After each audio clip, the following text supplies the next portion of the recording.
Hello, I'm Isaac Hayes III, founder and CEO of Fanbase. And right now we're accepting investors in our $17 million round to revolutionize the future of social media. Today, for just $399, you can own 60 shares of stock in Fanbase at $665 a share. Go to startengine.com/fanbase and invest today.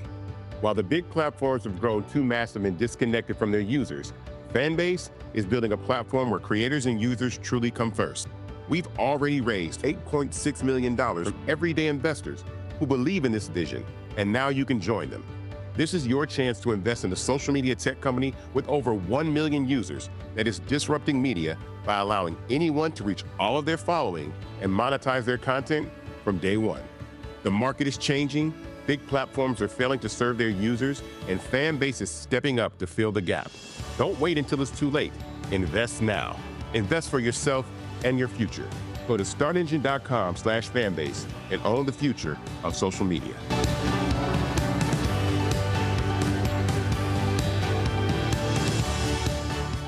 Folks, Black Star Network is here. Oh, no punches! I'm real revolutionary right now. Support this man, Black Media. He makes sure that our stories are told. Thank you for being the voice of Black America, Roland. Stay black. I love y'all. All momentum we have now, we have to keep this going. The video looks phenomenal. See, this difference between Black Star Network and Black-owned media and something like CNN. You can't be Black-owned media and be scared. It's time to be smart. Bring your eyeballs home. You dig?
Hello, I'm Isaac Hayes III, founder and CEO of Fanbase. And right now, we're accepting investors in our $17 million round to revolutionize the future of social media. Today, for just $399, you can own 60 shares of stock in Fanbase at $665 a share. Go to startengine.com/fanbase and invest today. While the big platforms have grown too massive and disconnected from their users, Fanbase is building a platform where creators and users truly come first. We've already raised $8.6 million from everyday investors who believe in this vision, and now you can join them. This is your chance to invest in a social media tech company with over 1 million users that is disrupting media by allowing anyone to reach all of their following and monetize their content from day one. The market is changing, big platforms are failing to serve their users, and Fanbase is stepping up to fill the gap. Don't wait until it's too late. Invest now. Invest for yourself and your future. Go to startengine.com/fanbase and own the future of social media.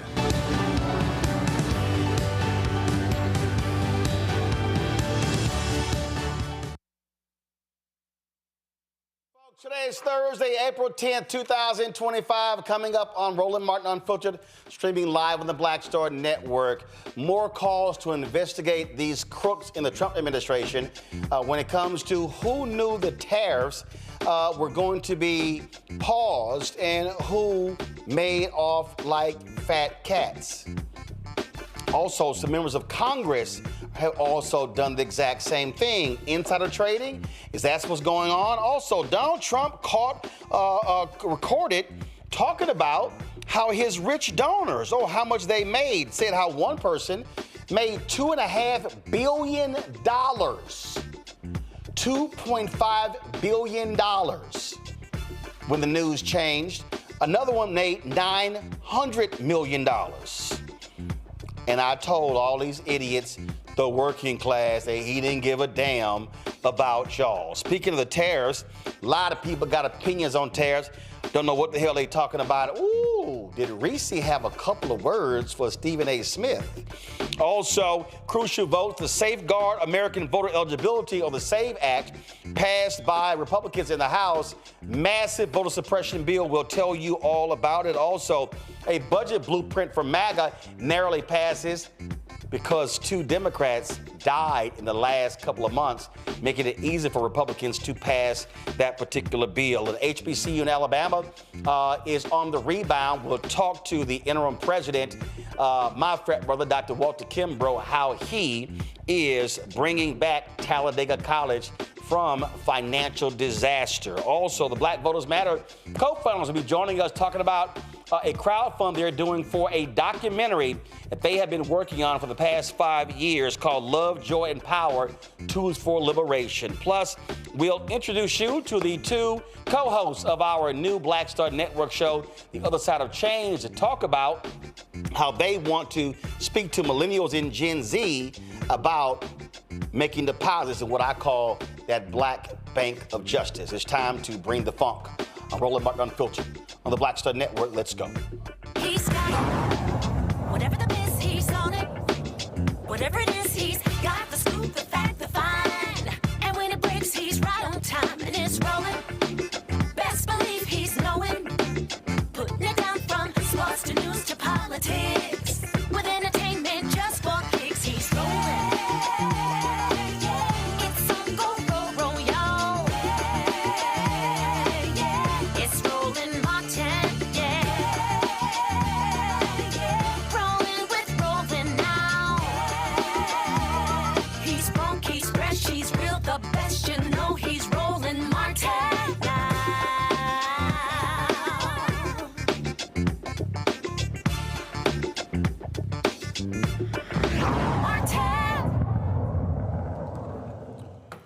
Two big votes in the U.S. House today. The Safeguard American Voter Eligibility, or SAVE Act, is a major voter suppression measure that, if it becomes law, will disenfranchise millions of eligible voters and badly undermine U.S. democracy. A lot of women are not happy at all about that particular bill as well. Plus, Republicans, they are able to battle their own members when it comes to this other particular bill that deals with the budget. Democrats like Stacey Plaskett They say some $7 billion is going to be added to the deficit as a result of this bill. They are challenging Republicans as well on how much this bill is going to impact regular, ordinary Americans. Now, let's just be real clear. Let's deal with the SAVE Act first. Married women are really upset about this particular bill because of the impact on them. Republicans keep claiming, with no proof whatsoever, voter fraud, voter fraud. You got an idiot in the White House who believes in voter fraud as well, that he got cheated out of the election, but the other Republicans who were on the same ballot, somehow that worked, but these fools, it didn't. So this bill's going to change how we register to vote. So the Safeguard American Voter Eligibility Act require documentary proof of citizenship before you can register or update your video voter info. Now, on surface, that may sound real, but let's talk about what that really means, especially for black folks, women, young folks, rural communities, and anyone who's ever had to jump through hoops just to get basic paperwork. If this bill becomes law, you would need to show a passport, which costs you money, a birth certificate, or something like a real ID just to register to vote in person. That means no more online signups, no more registration drives at churches or barbershops, no more signing up by mail. It also means if you get married and change your name, women, you could be blocked from voting unless you track down your marriage license. And that ain't easy. Check this out. Non-citizens already can't legally vote in federal elections. It's a crime, with big penalties like prison time and deportation. But according to Republicans like Chip Roy of Texas, who introduced the bill, this is going to stop voter fraud, except actual cases of voter fraud are essentially non-existent. Like smaller than that. The bill passed the House with full Republican support and even 4 Democrats. Now it goes over to the United States Senate. Let's talk to our panel, Dr. Nola Haynes, Georgetown University School of Foreign Service out of D.C., Dr. Greg Carr, Department of Afro-American Studies, Howard University, Reese Colbert. She is the host of the Reese Colbert Show on Sirius XM Radio, joining us from D.C. as well. So, Reese, you're married. I'll deal with you first. I was on my way here, and I was talking to a frat brother of mine, and he was like, yeah, bruh, my wife is really pissed about that particular bill. So I said, I think we'll be talking about it. He was just saying how she was just going off. This is the latest BS from these Republicans. And when we talk about this, how this means, I remember, so I have TSA pre and I have clear. Well, for the longest, my wife didn't have TSA pre. I'm like, yo, what in the hell? What is taking so long? Well, she needed the marriage license for TSA pre, and it was taking forever. And she had to get it when we went back to Texas, because not only what they say what they need, they also want a certain type. So so this is all about shrinking the electorate. Yeah. It is. And, I don't think it's a good idea to piss off a bunch of married women because at the end of the day, it's people going to do what they got to do. Most of the people are going to do what they got to do. But it just feels like an attack. You already took away abortion rights. You already took away all kind of other stuff. And now you going after our ability to vote. I think this is actually going to hurt men more because women are going to be like, fuck it, I'm not taking your last name. I got to do all this, I got to do 15 things now just to have your last name. Sorry, not sorry. I'm going to be my maiden name till forever. So maybe if women did that, then, then maybe men would think twice about forcing women to have to jump through hoop after hoop after hoop after hoop just to do things that are within our right as citizens. So it's really, really, really jacked up. But you know what? Cheat now. Let us know what you gonna do. Pull out all those tricks now. Pull out all the stops now. Give us time to prepare. Real ID is going into effect in May. Everybody get your documentation together, especially Black people. I'm not saying that alone will save you because these people don't give a damn about the law.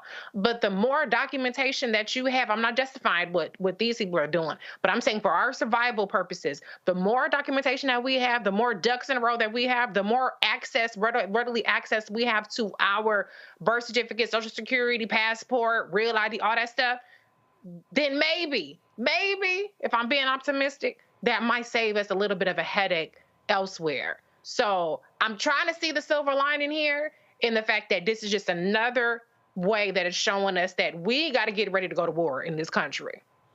But it's not just married women, Nola. Janessa Goldbeck is the CEO of the Vet Voice Foundation. And this here was a video that the Vote Vets posted, that Vet Voice Foundation posted on their Twitter feed because this bill is going to impact the military. Listen. Hi, I'm Janessa Goldbeck, Marine Corps veteran and CEO of Vet Voice Foundation. In the Marines, one of my billets was voting assistance officer, helping troops and their families vote, no matter where they were stationed. And that's why I want to talk to you today about a dangerous bill Congress will vote on this week, the SAVE Act, which will make it much harder for people in uniform to vote. The SAVE Act would require any American registering to vote or re-registering to prove their citizenship first in person at a government office using a passport or birth certificate. A driver's license doesn't count, and military IDs don't count either. Here's the problem, though. Less than half of American adults have a valid passport. Millions don't have easy access to a birth certificate. And if you're deployed overseas or stationed somewhere remote, how are you supposed to show up in person at an office in the US with your birth certificate? You're not. So let's be clear. Every state already has strong safeguards to ensure only eligible citizens vote. Our elections are secure and run locally by bipartisan officials. Essentially, the SAVE Act would strip voting access from millions of American citizens, especially troops, disabled veterans, and military families stationed overseas. It's red tape designed to silence the very people who risk everything for this country. At Vet Voice Foundation, we represent nearly 2 million veterans and military families, and we're telling Congress absolutely not on the SAVE Act. If you care about protecting your vote, speak up. Call or tag your representatives and tell them, please stand up for our men and women in uniform, please stand up for disabled veterans, and vote no on the SAVE Act.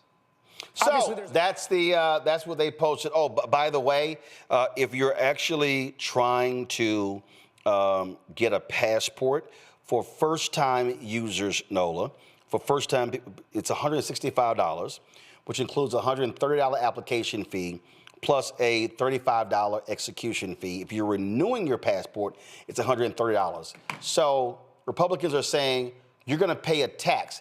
This is essentially a poll tax. Absolutely. And, it's also a tax to get your birth certificate. I recently had to go through all of that as someone who has 2 last names. I had to get all of my documentation, my passport, my birth certificate from New Orleans, it was a whole thing. And it cost a few coins. This is yet another blatant attempt. It is what it is on its face. It is what it is on its face. It is voter suppression. And it's also designed to, make people, all of these things that's chipping away at our rights, at our liberties, is designed to fatigue us. Right? Because it's going to be more of this. It's going to be more of jumping through hoops. It's going to be a higher cost to pay to dissent and to participate. And all of this is part of the authoritarian playbook. And I know that we are fatigued, especially as women, like Reese mentioned earlier. This started last year. Well, even before then, we can go all the way back to Ronald Reagan.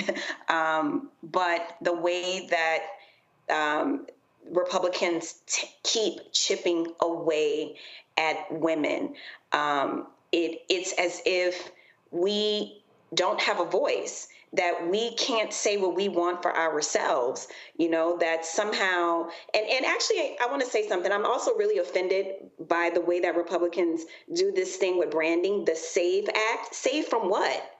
Everybody needs saving from them. That really irritates me how they do those word tricks like that, because when you hear,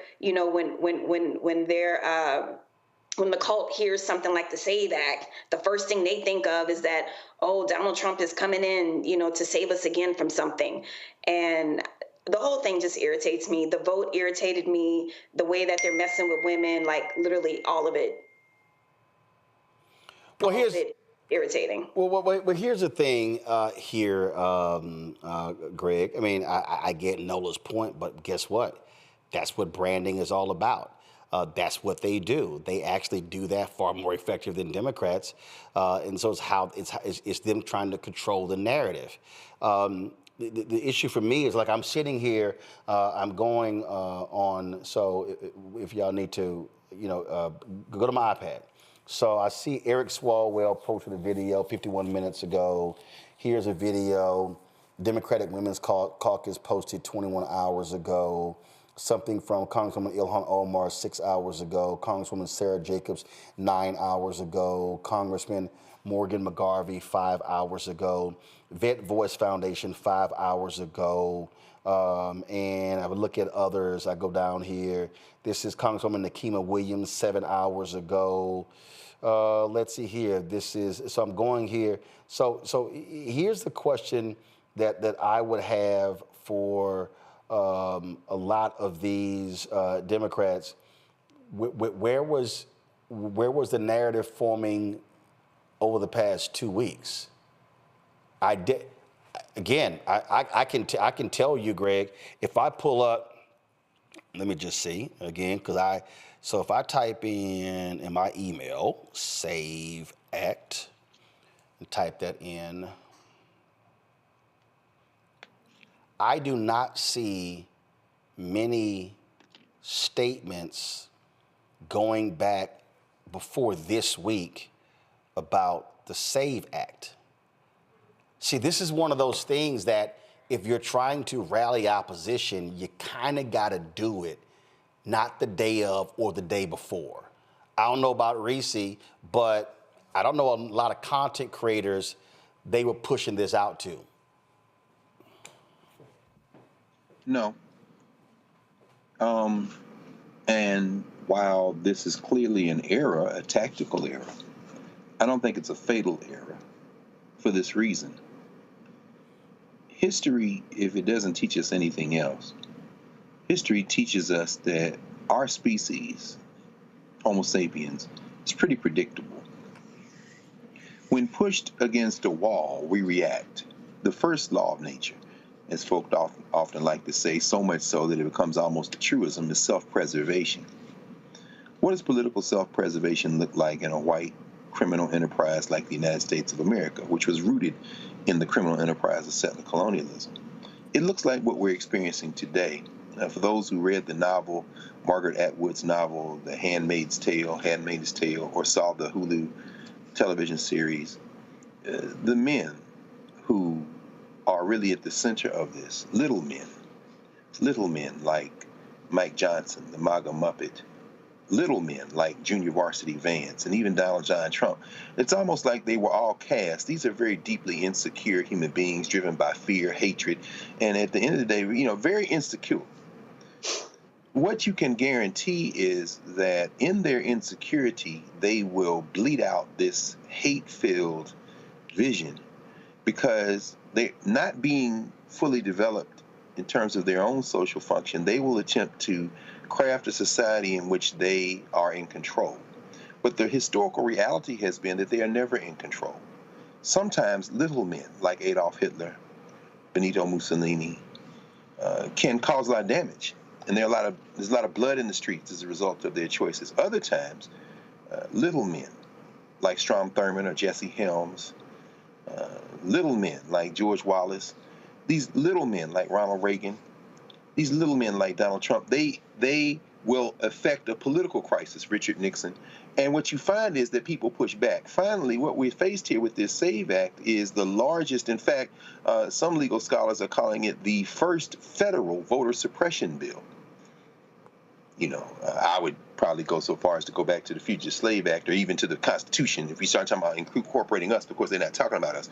But what is the reaction? Well, there are a couple of things that will happen. And actually, Greg, to your point, the CEO of the Brennan Center, Michael Wallman, said the House has just passed one of the worst pieces of voting legislation in American history. The Senate must stop it. The SAVE Act would put voting out of reach for millions of American citizens. And he said one of the worst in American history. Yeah. Absolutely, absolutely, and I will stop just short, not quite, but just short of embracing this legislation for this reason. One of these days, we're going to figure out that our vision of an America where everybody is included is diametrically opposed to the white supremacist vision that is literally hardwired into the founding documents of this criminal enterprise. And I think we're getting to the point where we're finally beginning to realize that. What happens in the wake of that? This SAVE Act is going to disfranchise millions of the hillbilly horde in the flyover states, those who have very, very few resources in the so-called blue states. We have an opportunity here. Let's say the legislation it's passed the House. Let's say it passes the Senate and it goes on to the clown's desk to sign. And now it's the law. I agree with you, Nolan, and Reese. We now then marshal our resources, and with a shrunken electorate, we make sure that those who are eligible to vote overwhelm the ones that are not. This is going to cut the throats of millions of their hillbilly horde who will show up unable to vote. That means that we've shrunken the field of combat. And it will take us coming to power again to reverse this. But if this indeed becomes the law, I'm not only ready for it, I embrace it. I embrace it for this reason. When the pain is so great that they turn on each other, we need to stand back and not only watch that violence, but take advantage of that political violence, because that's what's going to happen. The MAGA Muppet could lose his seat in Louisiana because his own constituents will not have the documents to be able to vote for him. Meanwhile, the black people who live in his district and the non-blacks who are fully human, not the white supremacists, we can marshal our resources and ensure that they have the $200 to get the passport, to retrieve the documents. If the documents are irretrievable, to figure out workarounds and other ways to make sure that they can patch that together. We can fight and do many things at once. I'm not saying that this is a loss yet. I'm saying we have to now be very clear about where we are and how to move forward. Finally, I know you saw the news today that actually just broke, that these devils are going to try to take the Social Security numbers of legal immigrants to this country and file them under what they call the death master file in Social Security, where people who are dead shouldn't get benefits and won't get benefits anymore. They want to put living people in the death file so they can strip them of Social Security numbers so they can't get bank accounts or credit cards or things like that. They are going to continue in their hate-filled, insecurity-driven campaign until they have created enough people who will fight them in the courts, fight them in the voting booth, fight them in the legislature, and fight them in the streets. And I'm telling you, they're not ready for that. Yeah, in addition to that, they passed this huge budget bill. We're going to talk about that next. So go to a break. We'll talk about this bill. And trust me, this is all about giving money to rich folks. They are desperately trying to whack as much money from Medicaid and other programs to give rich folks a tax break. We're going to talk about that on today's show. Plus, we're going to talk about our HBCU Connect segment, how things are changing for Talladega College in Alabama. And one of the ways that they are fixing their problems, cutting non-revenue producing sports. And I've been saying that for the longest. We'll talk with that interim president next. Roland Unfiltered on the Black Sun Network. This week on The Other Side of Change. The attacks on education, book bans, and what it means for us. Our guest, Aaliyah Logan, who will join us talking about what are the implications for the lack of investment in education, both locally and internationally, and what this will mean for future generations. Fighting back against any of the administration's attempt to essentially make sure that people are uneducated and destroy history and make sure you forget history and historical things that have happened. Check us out on The Other Side of Change, only on the Black Star Network. This is Tamala Mann. And this is David Mann. And you're watching Roland Martin Unfiltered.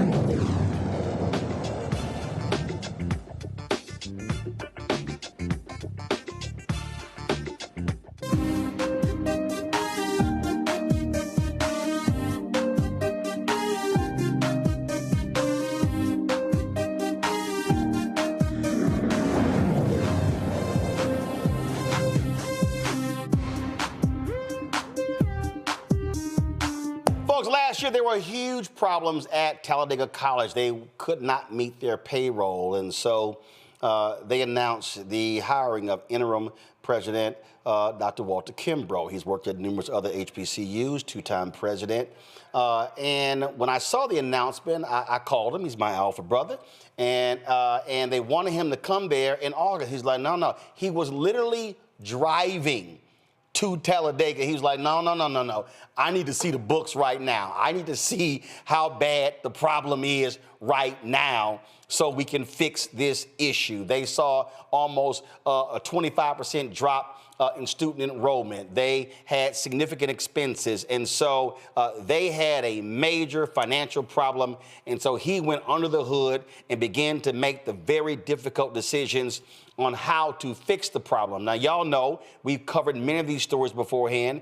We've covered what's happening at Bethune-Cookman. Tomorrow, we're going to be in Raleigh, North Carolina for our town hall for St. Augustine's University. Alumni wants to talk about what's going on there. Students as well. They're having financial issues. You name all of that. We're going to be at Martin Street Baptist Church.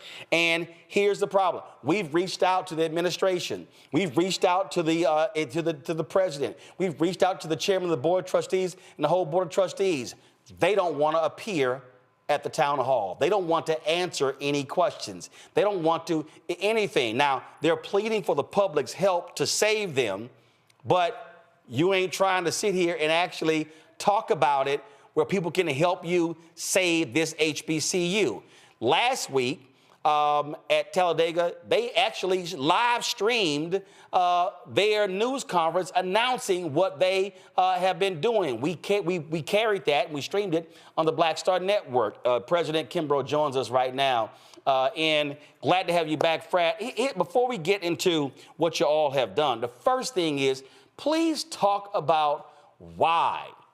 Why is it so important for HBCU leadership to not bury their head in the sand, to run from people, to go, oh no, we don't want, it's our business. We don't want our dirty laundry in the streets when it's already in the streets, when you can't pay vendors, when you got lawsuits being filed against you, when students are calling you out on social media, when they don't have folks on campus because your dormitories are all screwed up. Talk about why it is important to be transparent with the public about the problem and how you're trying to fix it. Yeah, and first of all, thank you for having me, and hello to all of your panelists as well. It's a very simple concept called taking out your own trash.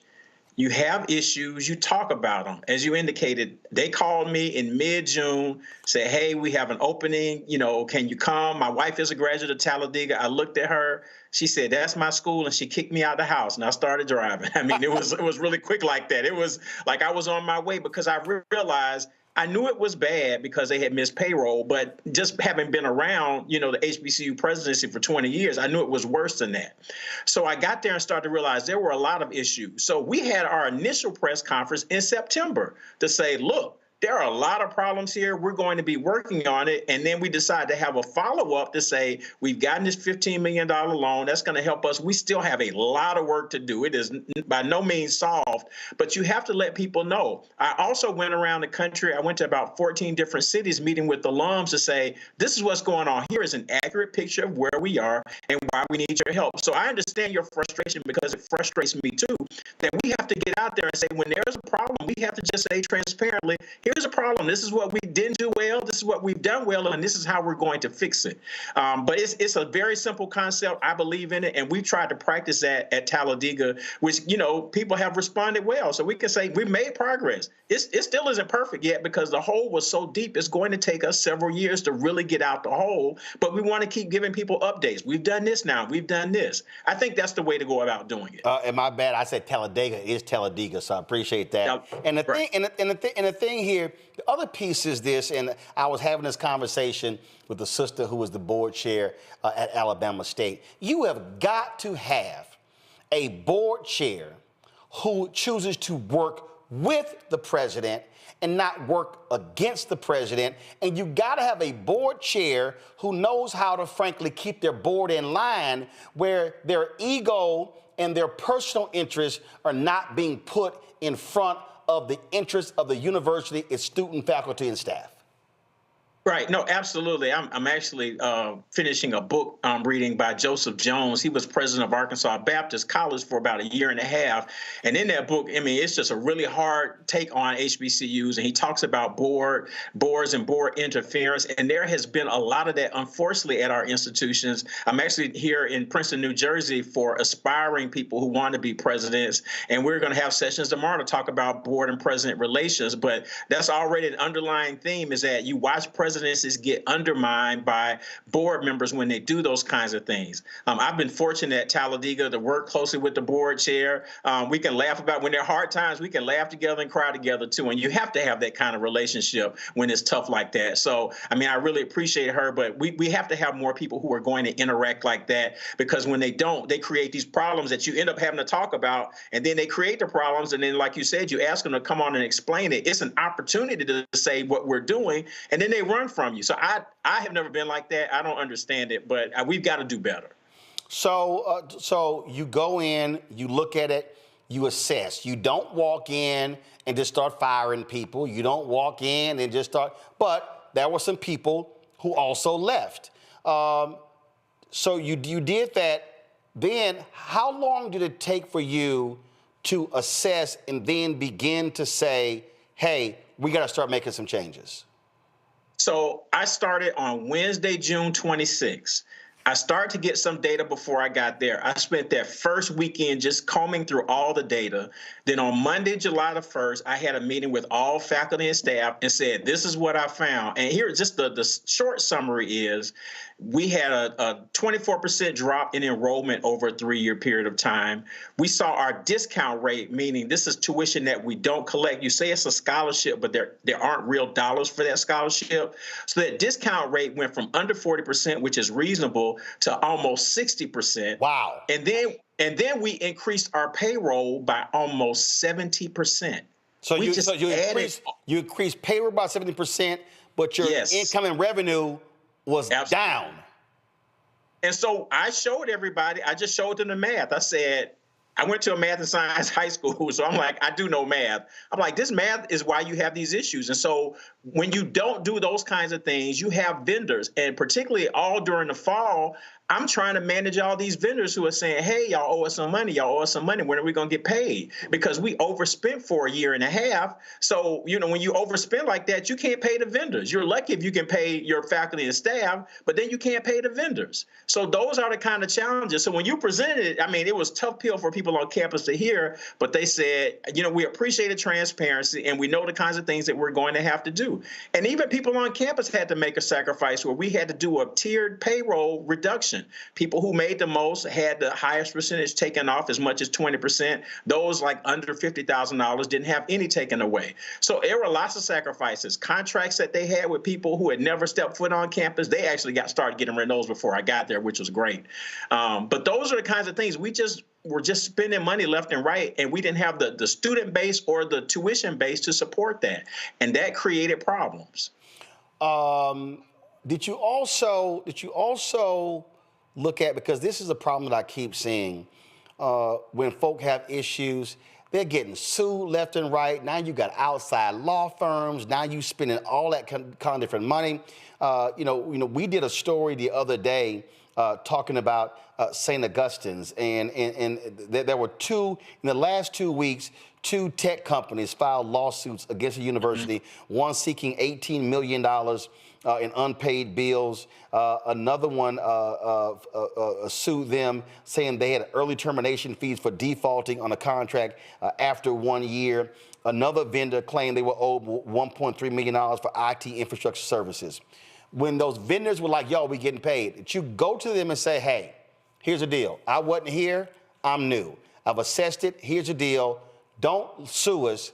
Work with me so I can get you paid. Did you do that?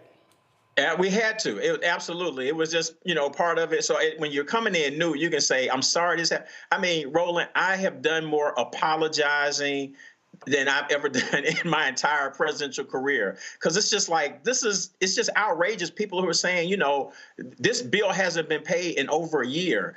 There was an event company out of Atlanta, a sound company, and you know, they hadn't been paid. And the guy who runs the company is somebody I've known since I was a kid. And I kept teasing alums. I said, he's going to text me one day, and people who know me and my dad will call me by my middle name. I said, he's going to say, Mark Kimbrough, where's my money? And when he texted me that day and I called him, we was just screaming on the phone laughing because we knew this was coming. I was like, this is somebody I grew up with.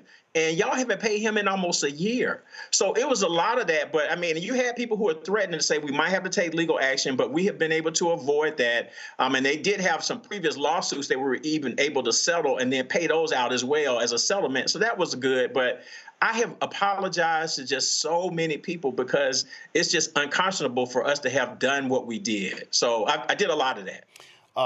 The reason I know this well, and it sounds similar, I've run 3 black newspapers. And when I took over the Chicago Defender, what you were describing is exactly what I had to deal with.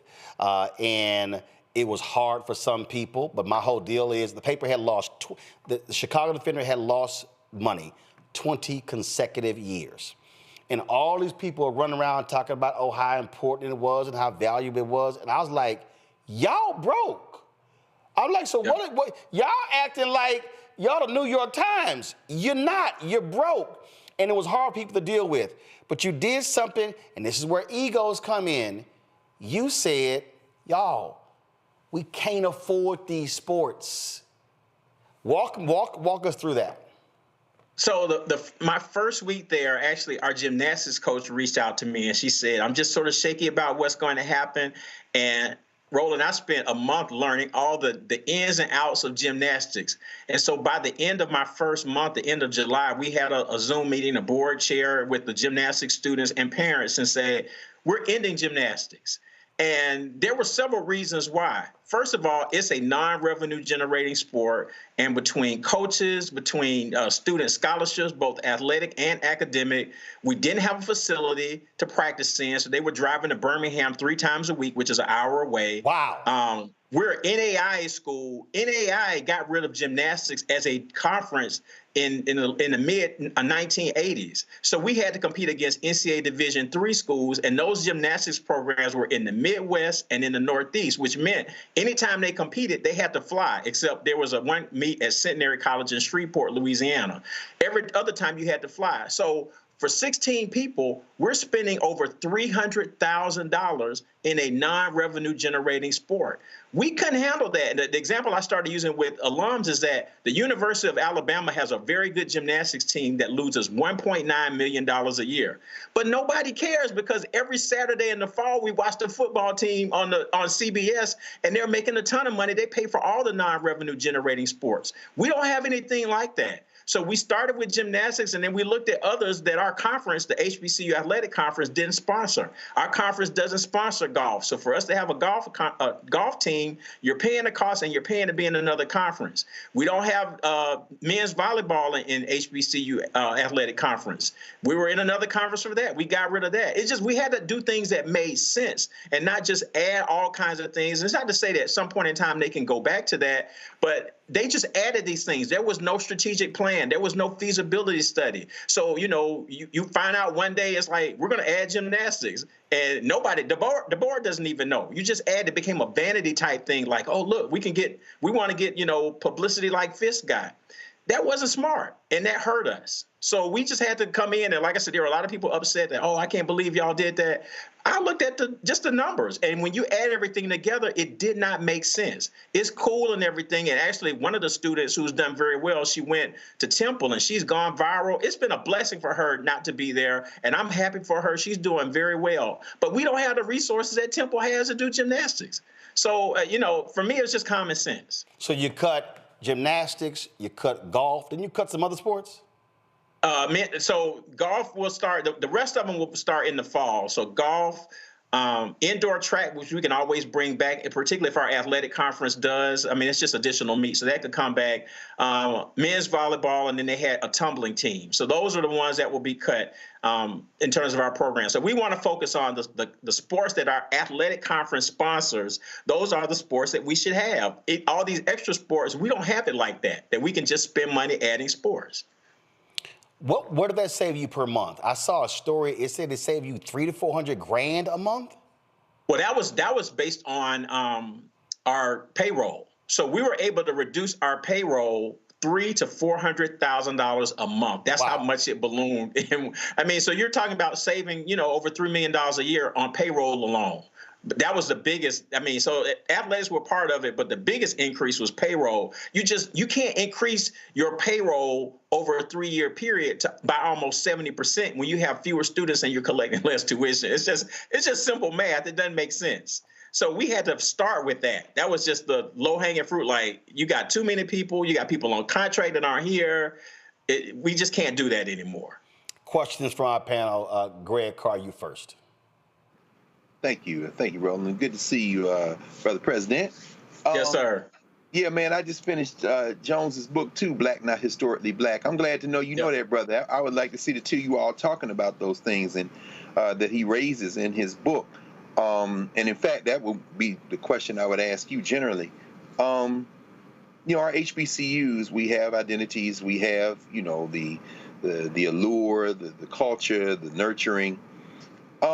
You going and doing this heavy lifting, this hard work of kind of pruning, and I mean, what elements of Talladega would you say to folks who are watching this who might consider Talladega, those high school seniors and juniors and folks who come on your campus for college tours? What would you say now are the strengths of Talladega in terms of curriculum, in terms of teaching and learning, that students can look at now and perhaps even see more clearly, given the fact that you're doing this hard work of kind of pruning so that the rest of it can grow? Yeah, there are some opportunities. Talladega is one of those small liberal arts HBCUs that over time, I think, really struggled post-integration. In the 1930s, 40s, and 50s, if you were a graduate of Talladega, you could go to graduate school at the University of Chicago without taking any kind of exam, because it's like, oh, you went to Talladega, you're good. And so we got away from a lot of that. And so we're at a period right now, which I keep telling people, the new president that comes in is going to really have to refine what that is, because I think we've gotten away from that. I mean, we still have a pretty significant footprint in the STEM areas. Historically, we've had some of your major civil rights attorneys in the state of Alabama have come out of Talladega. But a lot of those are things that we can talk about from days, gone by, and not necessarily right now. So, as we start to prune and figure out and scale it back, we need to say, what are going to be our centers of excellence and build on those? There have been some historically, but at this point, because we've been all over the place, like a lot of places, when you start to struggle for students, you just start throwing everything at the wall. Let's add a band. We added a band in 2012. We do all these other kinds of things that you sort of get away from what we have been known for. So we got to dig deep into the DNA of the institution again. And that's where, and we've had this conversation, we have to have leaders of HBCUs that value HBCU culture. And it can't just be people who come in and just say, I want to be a president, because when you come in and you don't value HBCU culture, you do damage to that. Jones talks about it in his book. I see it just in real time now on so many campuses that people, I just want to be a president. It doesn't matter where. And if you don't value HBCU culture, you end up doing damage to those institutions. Thank you, brother. Reese. I see you. I love that if it don't make dollars, it don't make sense. So that's right. It's a little unpopular, but I'm curious, what role are alumni playing, or have they factored into kind of your strategy around maybe getting more money? I saw that collections were a part of the strategy, but I'm wondering if alumni giving is something that you all are pursuing more heavily. Yeah, absolutely. So that was one of the things that I did. And it was interesting, Reese, because when I first got to Talladega, I said, I got to go out and tell alums what's happening. And people just said, well, let's just have a Zoom and do it. I was like, no, there are some conversations you need to have face to face. And so then you had people questioning to say, well, the school got financial problems. Why are you spending money going to New York and New Jersey and Chicago and Los Angeles? I said, because I think this is important. And secondly, I'm paying for it. So you can't tell me what to do with my money if I'm trying to tell y'all what's going on. And people understood that then. It was like, so I'm not just somebody who is here for a year doing this. When I do this kind of work at our schools, I'm in 100%. I give back a certain percentage of the salary that I get. Even when it was offered to me, I cut it down because I was like, first of all, what they were paying the previous president was more than I was making at Dillard. And I was just like, that doesn't make any sense. How you going to make more in Talladega, Alabama than you are in New Orleans? I said, so cut that down. And secondly, I'm giving back a percentage to the institution. Plus, all the travel that I've been doing when I go to meetings and those things, I've been paying for that. So I want people to know that I'm in. I'm not just here to collect a check. I'm in to try to help this institution, to tell alums that they've got to be involved too. So we've seen an increase in alumni giving. That's been good. We have alumni reunion weekend coming up. We're going to really push them to keep doing that. But it still is a hard lift because some, they feel like they got burned. They, last May, they were told everything's good. We got money. And then they see us in the news saying we can't make payroll. So people just like, are we going to make it? And I understand that, and you get some donor fatigue, but you have to tell them, like, y'all have to stay with it. We can't wait for somebody to come save us. It's not going to be Oprah. It's not going to be Robert Smith. It's going to be us. Mm-hmm. So we have to own that and say, this is our school, and we're going to save our school. Period. Period. They got the right person for the job. It's too bad you interim. Nola? Thank you so much. This clearly is your ministry. Thank you so much for doing this work. And growing up in New Orleans and growing up in the HBCU city, I definitely understand a lot of these conversations that continue to persist. So my question is around near-term and long-term strategy, very close to Reese's question. I mean, 2 of the 3 schools that I went to have huge endowments. One of them have the largest endowment and still have a hard time getting alumni, to give back. So I know that can't just be, the strategy to sustain Talladega, surviving and thriving. So I'm very curious. What are some of those? You've definitely talked about those immediate fixes. Like taking. Right. With faculty and staff and athletics, but what about near term and long term? What is that looking like?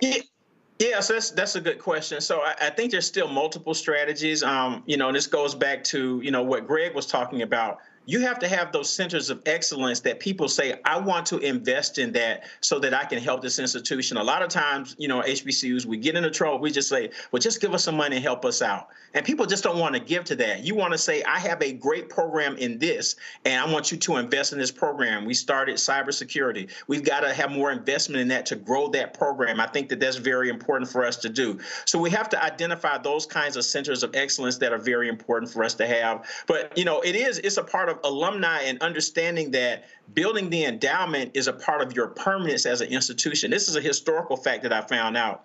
Around 1930, Talladega College had an endowment of $1 million. It was one of the 7 richest HBCUs in the country in 1930 with $1 million. Today, our endowment is less than $3 million.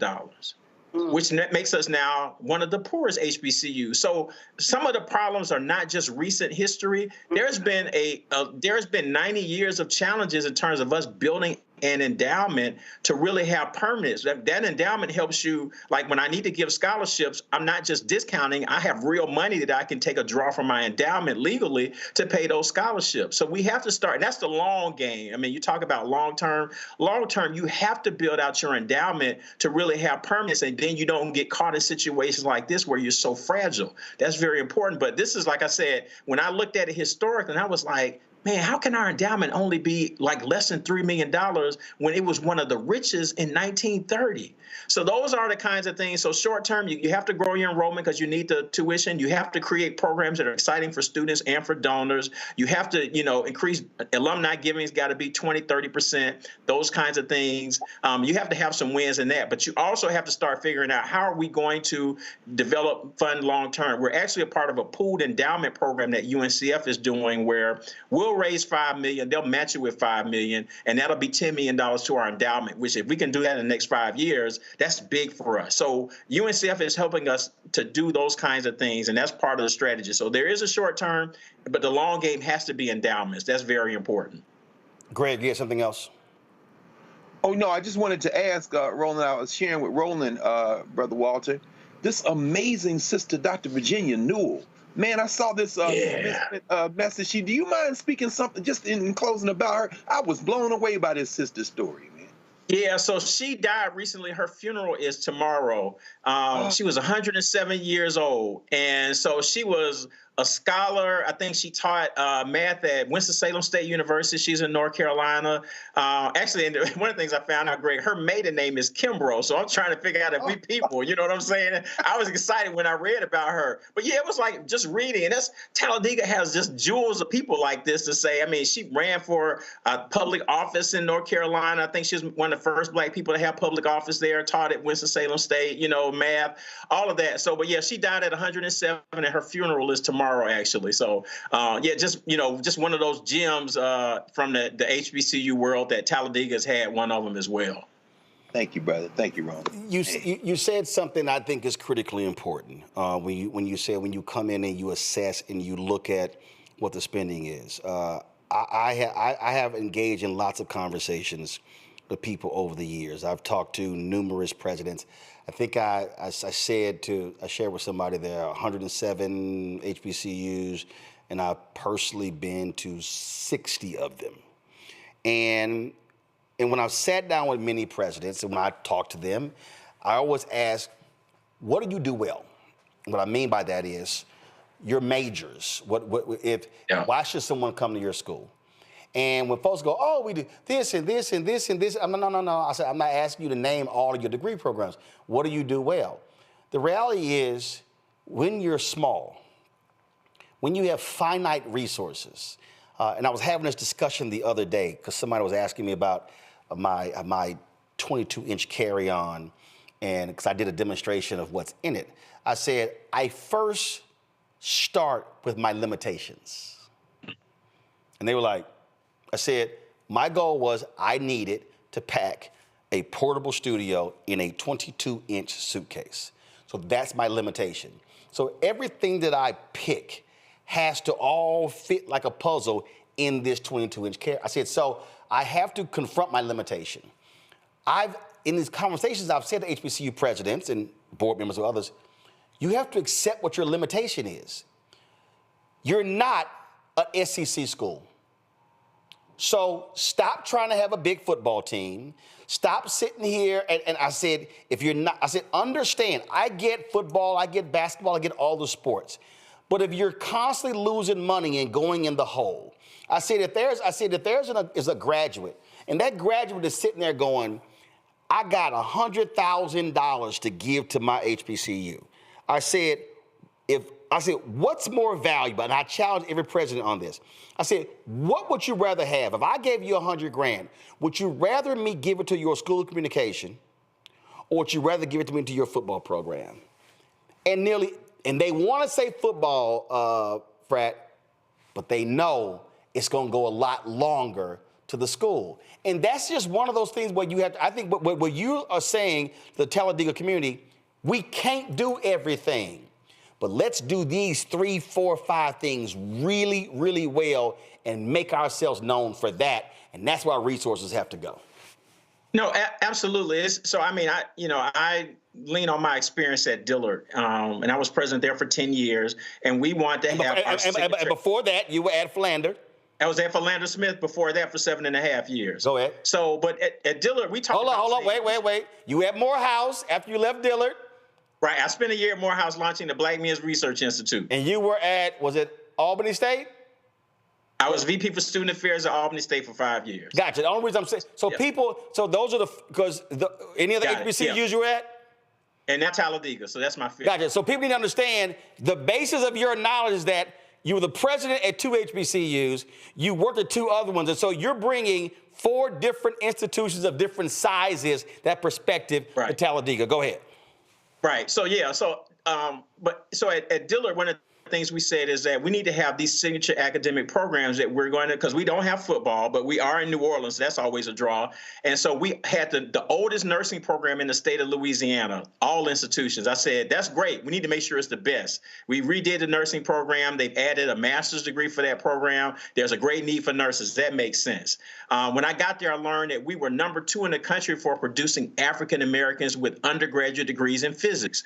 All is lean into that. We're in New Orleans, Hollywood South. We're going to lean into our film program. My first year there, Spike Lee was filming a movie on campus. We had a conversation out on the yard for an hour, just talking about HBCUs as a whole. So we started to lean into that. And then we realized, hey, one of the precursor institutions for Dillard had a law school. Let's start a pre-law program. We went from sending 2 kids to law school every year to about 12 to 14.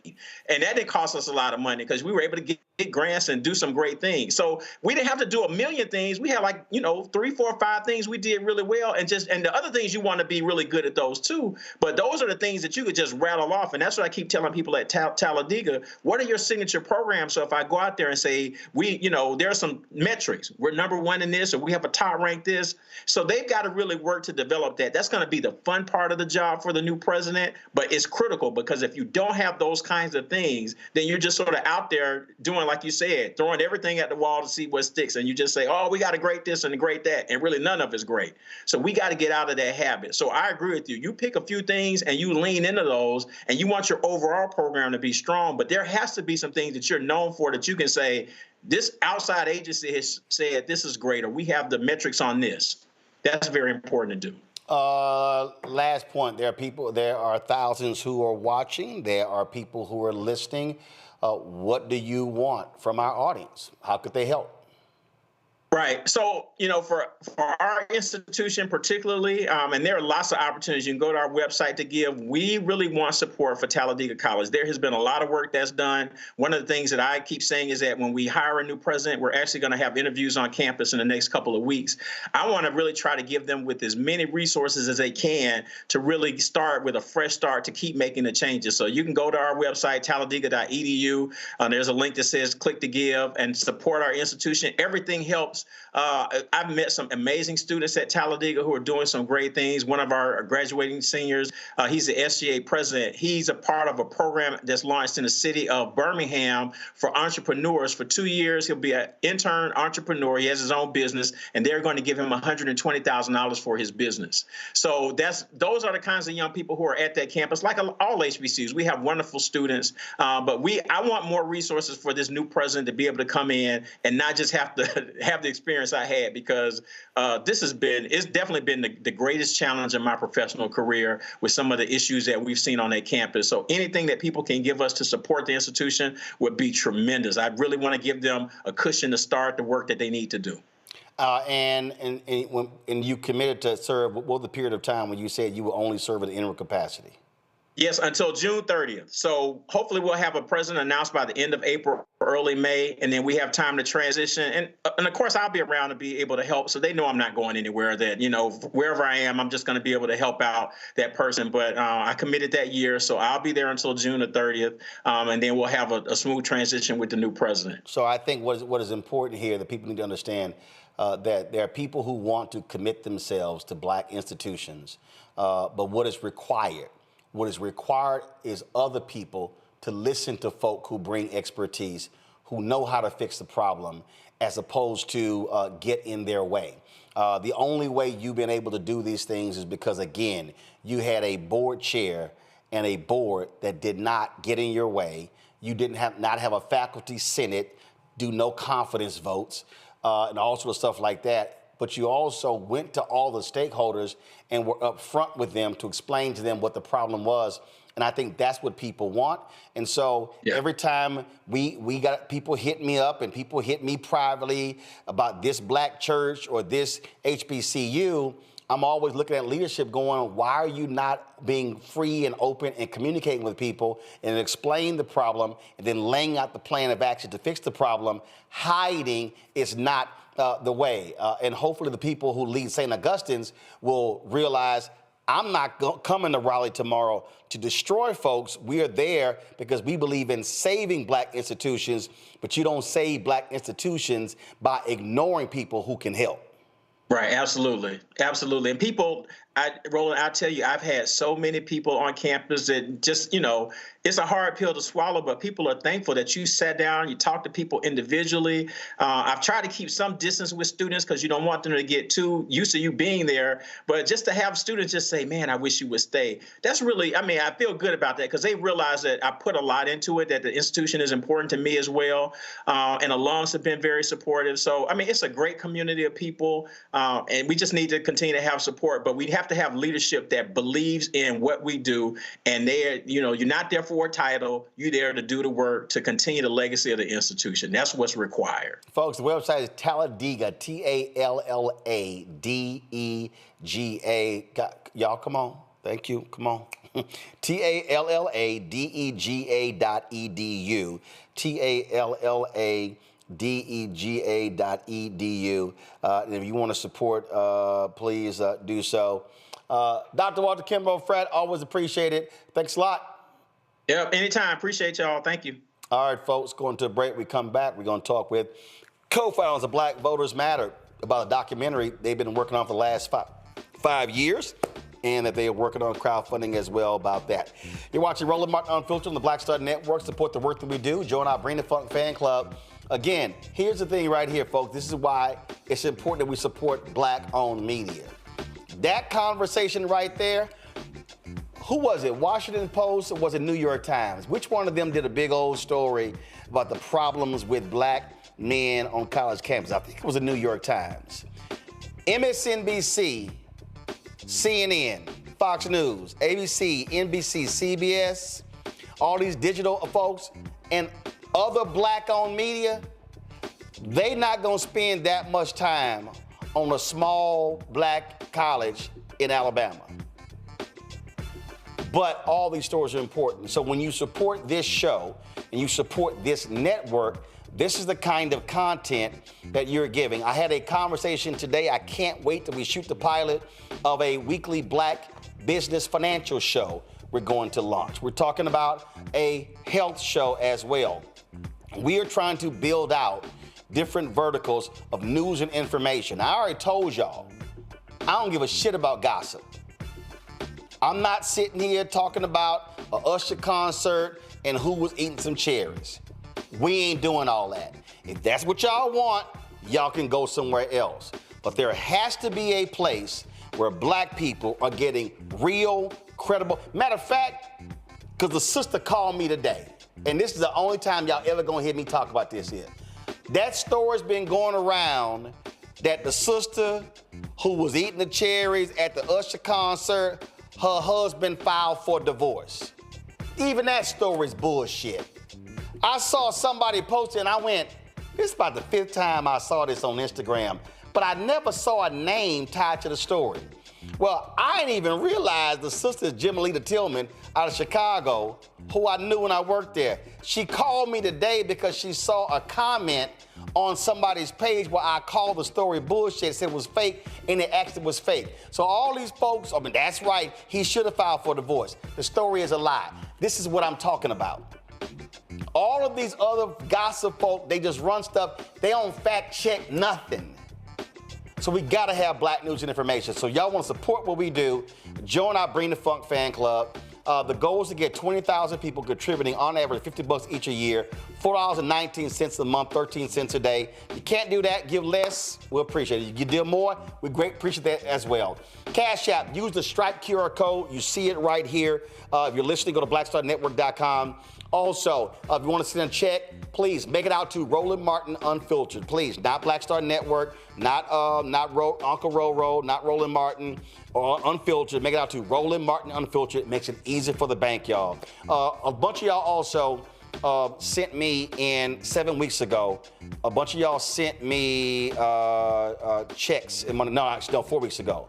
Y'all, the postal service is slow as hell. We sent to Chicago. It's been sitting in a processing center for 10 days. So just letting y'all know, it ain't on us, but we're trying to get it to the bank. The check and money order, go to P.O. Box 57196, Washington, D.C., 2003 7-0196. PayPal, R. Martin Unfiltered, Venmo, RM Unfiltered, Zelle, Roland at RolandSMartin.com, Roland at RolandMartinUnfiltered.com. We'll be right back. On the next Get Wealthy with me, Deborah Owens, America's Wealth Coach, I'm sure you've heard that saying that the only thing guaranteed is death and taxes. The truth is that the wealthy get wealthier by understanding tax strategy. And that's exactly the conversation that we're going to have on the next Get Wealthy, where you're going to learn wealth hacks that help you turn your wages into wealth. Taxes is one of the largest expenses you ever have. You really got to know how to manage that thing and get that under control so that you can build wealth. That's right here on Get Wealthy, only on Black Star Network. How you doing? My name is Mark Curry, and you're watching Roland Martin, unfiltered, deep into it, like pasteurized milk without the 2%. We getting deep. You want to turn that shit off? We're doing an interview, motherfucker.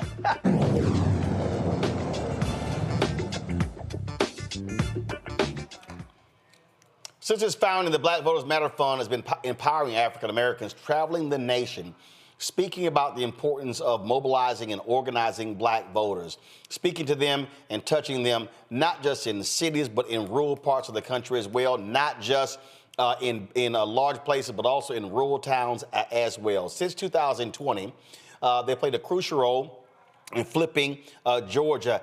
That's what paved the way for Biden and Harris to win that state, for Raphael Warnock and Ossoff to win in 2020, and then for Warnock to come back, because they were talking to regular and ordinary voters. And so while they have been doing that, they also have been working on a documentary about the work that they do. Here's a sneak peek. The bus is here! The bus is here!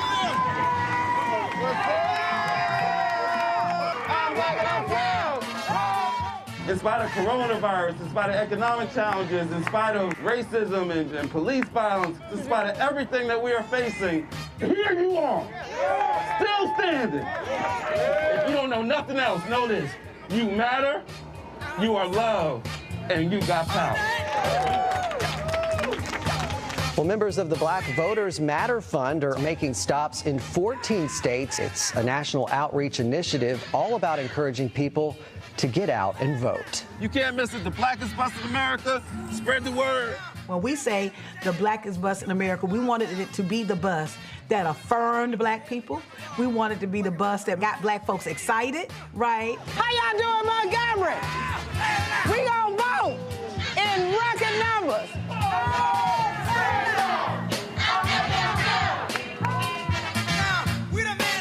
People will break down in song and dance. People break down crying because of just the imagery that's on the bus. Their goal, to bring a message of power and hope to minority communities in smaller cities and towns, which can many times be ignored by political parties. They also work to fight what organizers call voter suppression.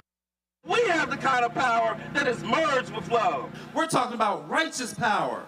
We need that kind of power. We deserve that kind of power. And I'm gonna tell you one other thing, we got that kind of power. Darkness cannot survive if light comes in the room.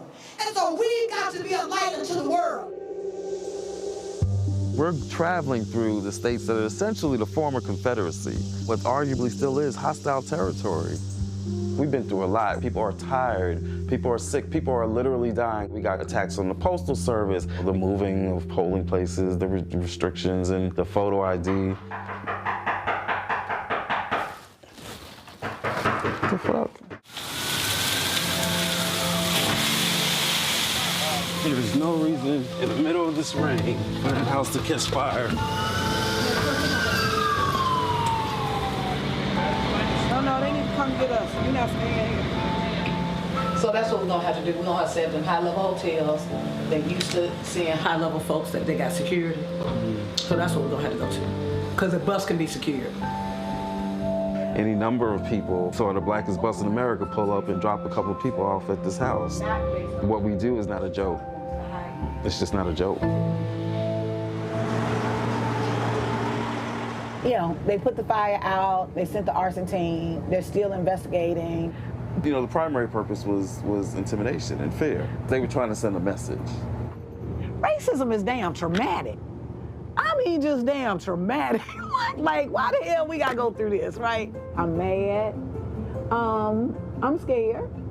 And I feel determined too.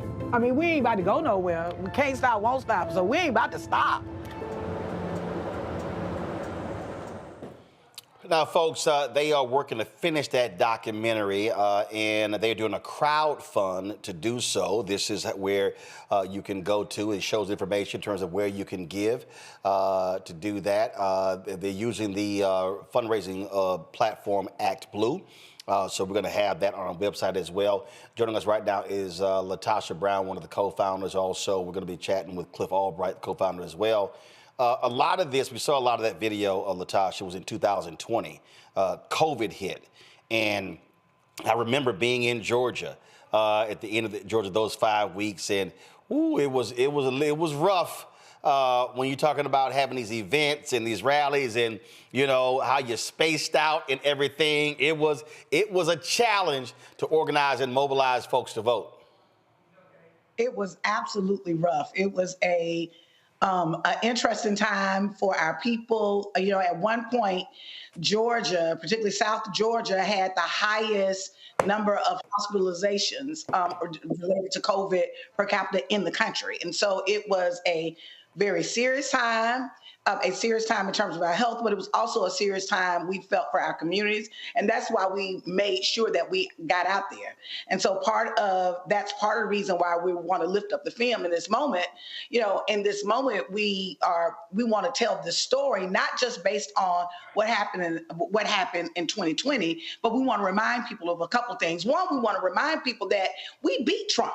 That sometimes what winds up happening, this idea that he is unbeatable or invincible, or they're not. No, they can be beat, but it's going to take organizing, it's going to take strategy, it's going to take us doing work together collectively, and we do have to do some things different because we're in a different moment. One of the reasons when we're talking about from Black history, you know, what we know is that there's this attack and this erasure on Black history. And I think part of the time we're not recognizing that attack on Black history is not just because people we're just going to attack Black history as it's random. No, what I really believe it is that they want us to forget our wins. They want us to forget our victories, that even in the midst of all the things that have happened to us and the midst of voter suppression, of the racism, all of those things, that ultimately when Black people work together, we can win.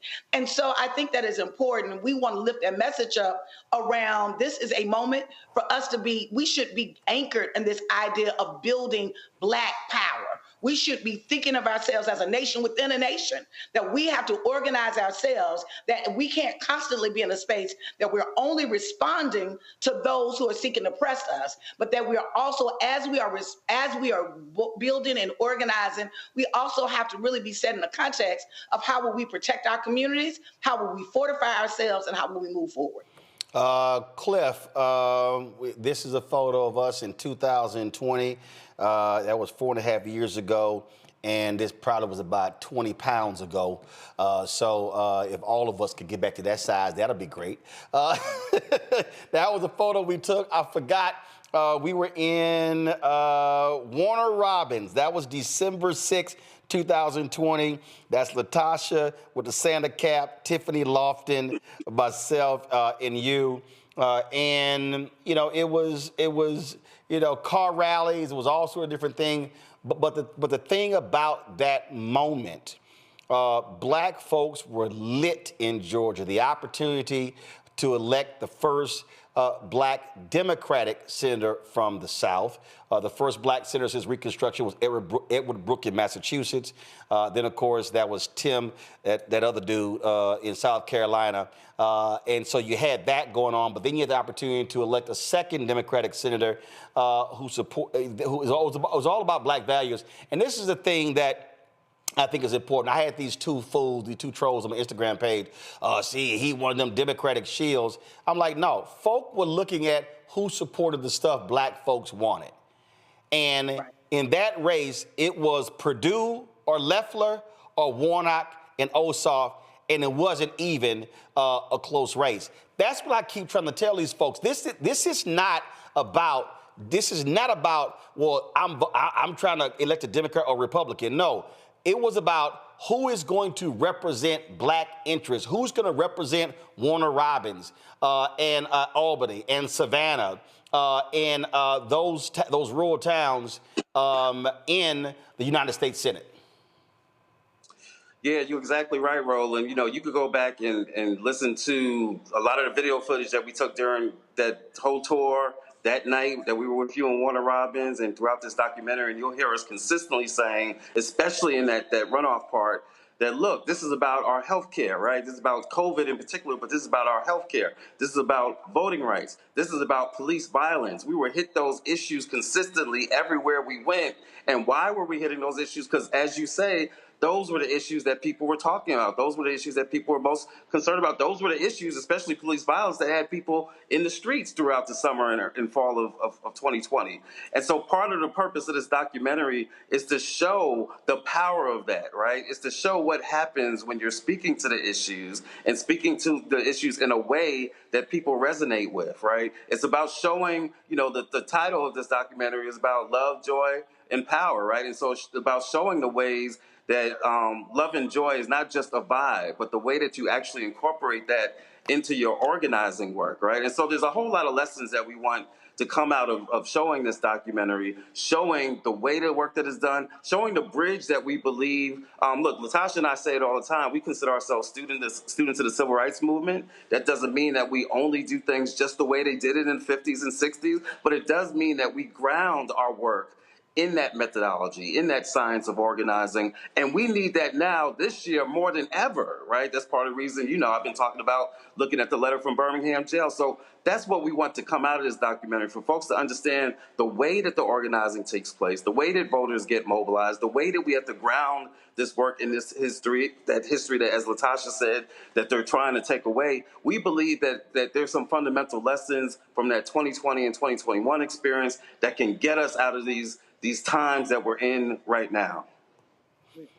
You know, and the thing that was interesting to me when these things were happening, this was a rally that was in Savannah, Georgia, that y'all did. It was Common, Kiki Palmer. Well, this was when before he lost his mind, Waka Flocka, and Tammy Rivera. Waka Flocka now is a big time Trump person. And the thing here is that what people did not understand and why all of this was so important is because black folk were allowing their power to remain on the couch. So you had folk who did not want to organize the state, who did not want to spend the resources on the state. They didn't want to do any of that. And so people talk about Stacey Abrams' group, all folks who did that here. But even after that, you still had the folk who were going door to door. Y'all was sitting here who came up with the idea to hand out some greens? The collard green caucus. And black eyed peas and cornbread mix. That's right. That's right. So yeah, you know, it's literally we were on a call and we were talking about the Georgia runoff and about how we need to try to find ways to get people to come back out. You know, people were already tired from the November election.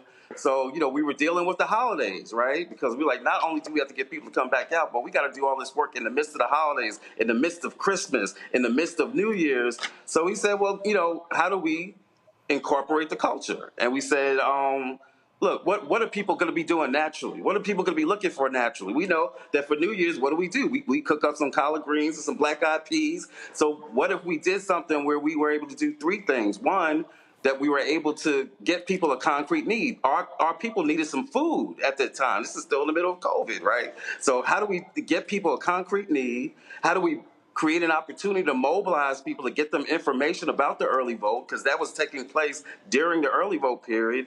And then the third issue, and people lose sight of this, but it's important, especially right now, our farmers were going through hell. Black farmers were going through hell. And so this was a way for us to connect to them, to find an outlet for them to bring their produce. And so we were meeting three very specific needs all in one program. We call it the Collard Green Caucus. So the idea of the program, you know, we came up with collectively, I think I may have suggested it on the call, But the name, I have to give shout out to Wanda Mosley, who was our national field director at the time. She came up with the name Collard Green Caucus, and we've been doing it ever since. So it was birthed in this emergency situation, but it's become a regular part of our work, which means regularly we are supporting Black farmers, regularly we are feeding our people, and regularly we are using it as a tool to organize our communities.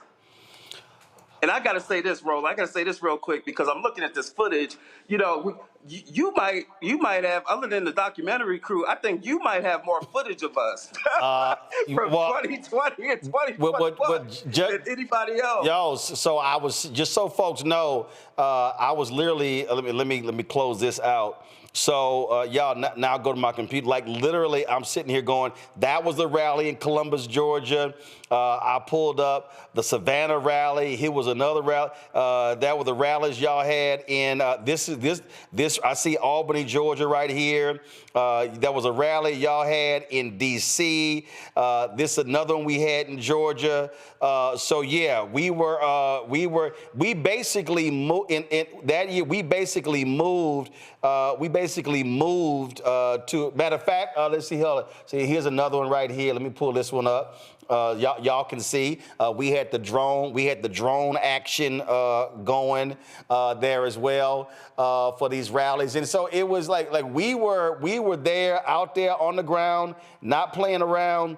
And what was interesting to me, matter of fact, hold up, let me go ahead, because some of y'all may think I'm joking. So here is Latasha and Cliff. Give me a second. I'm gonna pull up in action. So yeah, we got lots of stuff. So we got stuff. Matter of fact, pull the audio up.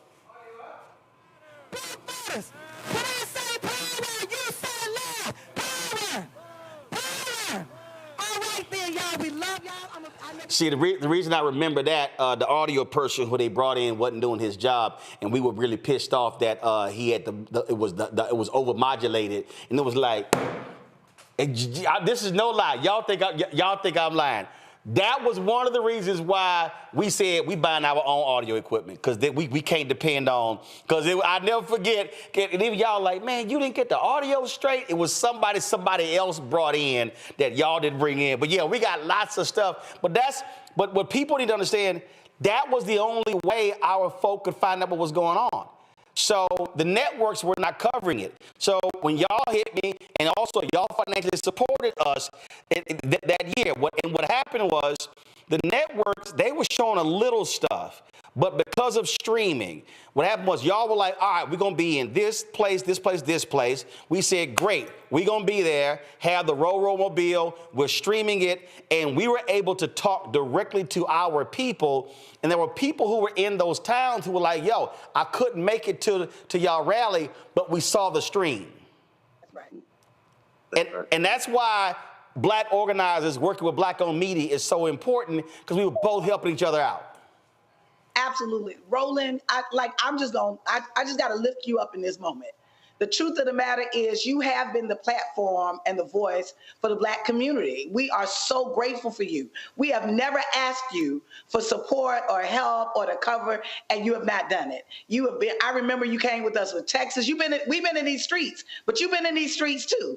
And you've been in these streets with us. And so we're so grateful to be in partnership with you. And I am hoping that people know in this moment that literally we have to support Black media. So while we are really in this space and we want to be able to lift up these stories, we also need these platforms like your platform so that we can continue to share our stories, that we continue to share the unfiltered truth, that we can continue to connect our people, because we really got to know what time it is. We're not in the same space that we were before November 5th. We are in a different reality.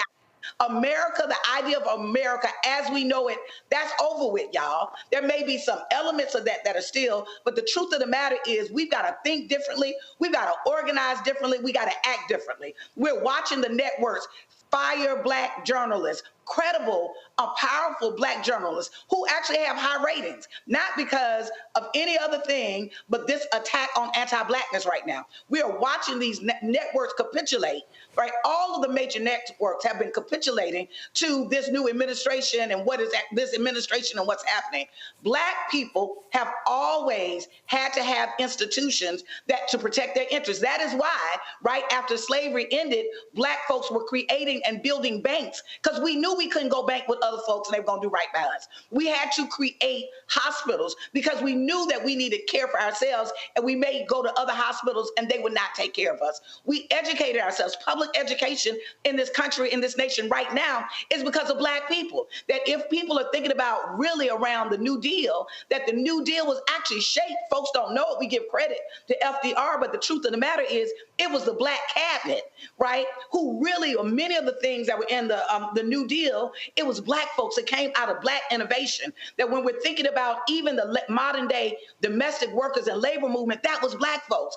And so we have to really, and my thought is, we've got to get back in this space that we are imagining, that we are dreaming, that we are creating, that we are building, that we see ourselves building. And part of our offering around this film, this isn't a film that we commissioned. The filmmakers came to us and said they wanted to follow us. We didn't know what to expect. They just followed us they went everywhere we went. They came into our homes.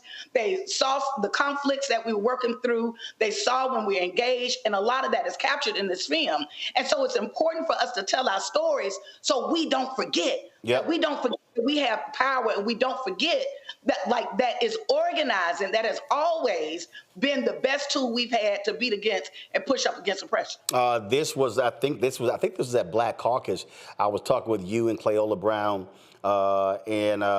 That's what I do remember, because I had to give that artist a lesson. We were in the middle of a live interview and he was taking his art down. I was like, say, dog, aren't you trying to make some money? You might want to leave the art up because you're getting free publicity. He was like, oh, my bad. You're right. You sure did. I was like, dude, what you doing? The thing, Cliff, I might ask you this question before I go to my panel with their questions. The thing here is this here. We've seen successive elections where the Black turnout has gone down. It was a high 2008, the election of Obama. This is the thing that it keeps driving me crazy. I keep saying, Black people, if we showed what happens when we maximize our vote. If I'm correct, I'm trying to remember, the Black turnout in 2008 was higher than the white turnout, was by percentage. Now, there are more white people in America, but in terms of turnout, I think we were almost at 70%. I keep saying, if we, in places where our numbers are significant, if we get to 70% turnout of our capacity, we win elections statewide. And so we just saw what happened in Louisiana. 37% of the people who voted early, Black. We saw what happened when we don't turn out. The white candidate in St. Louis wins 64-36 over the Black female incumbent mayor. So what, in your perspective, what does it take for us to understand that the couch cannot be an option, that if we say these are the things that we want, turnout and voting is a part of that, making that happen? Yeah, definitely, and that's the conversation that we have all the time when we're in these streets and talking to people. Is trying to convince them of that, and some people that's an easier conversation, right? It takes less convincing than others. It's a function of several things, though, right? There's what has to take place on, like, internally within our community, within our mindset to believe in that, right? Sometimes that's also a function. Just in all honesty, it's also a function of, like, what have the results been after we do that, right? And so, like, if we do all this galvanizing and Black folks come out in record numbers, and then the folks that we put in office, do crazy stuff like not ending the filibuster or not getting certain pieces of legislation passed, and there's discussions around, like, some of the systemic blockages, right? But there's that piece of it, that there are people that will block the progress because they know that once you block the progress, that makes the people that had just been mobilized feel like, oh, I wasted my time, I'm not getting the results. But that takes a complicated conversation in our communities that has got to take place 365 days a year. That's why Black Star Network is so important, and your shows are so important, because we got to drive that message home consistently. We got to drive the message home about the connection between the elections and policy and some of the systemic barriers. We got to have that conversation consistently. We know that our turnout matters. That's why you right here on this show, you all were just talking about the SAVE Act, right, that the House just passed, and how that is a direct attack against the freedom to vote, against our voting rights, and it's rooted in anti-blackness. Truth be told, we tried to tell people for years that if you continue to say, well, what's wrong with voter ID? What's the big deal about voter ID? And what we would always say is voter ID is just an on-ramp to them doing a whole bunch of other things to try to make it harder for people to register and harder for people to vote. And now here we are. Right. And so all of that is a part of the mix. But you are absolutely right that we have got to continue to have this conversation to get people to understand that we have the power. If we turn out in those numbers, there's not an election, local, even state, I would say, especially in the South, especially in places like Louisiana, Mississippi, and Georgia, and Alabama. If we consistently were to turn out at 70%, then we can win these things. Absolutely. Questions, I'll start with Reese first. First, thank you all for your leadership. It is so invaluable and so appreciated. I'm just curious, it's a little off topic, but have you all been engaged at all in what's happening in North Carolina? And if not specifically in North Carolina, helping Black people understand kind of the next salvo of disenfranchisement and the war against Black voters that's coming up in 2026 and in 2025, because there are critical elections this year as well. Yeah. So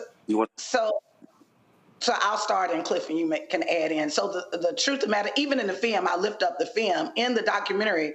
I think North Carolina is one of the places that we're in, because it's one of the states that we're committed to. We have states that are our core target states that we always work in 365 days out of the year. And our model of how we work is, as an organization, we work with grassroots groups. We do three things. We move money to grassroots groups, Black-led grassroots groups that are doing power building work, not necessarily just electoral work, but work to power building. It may be around a reparations agenda.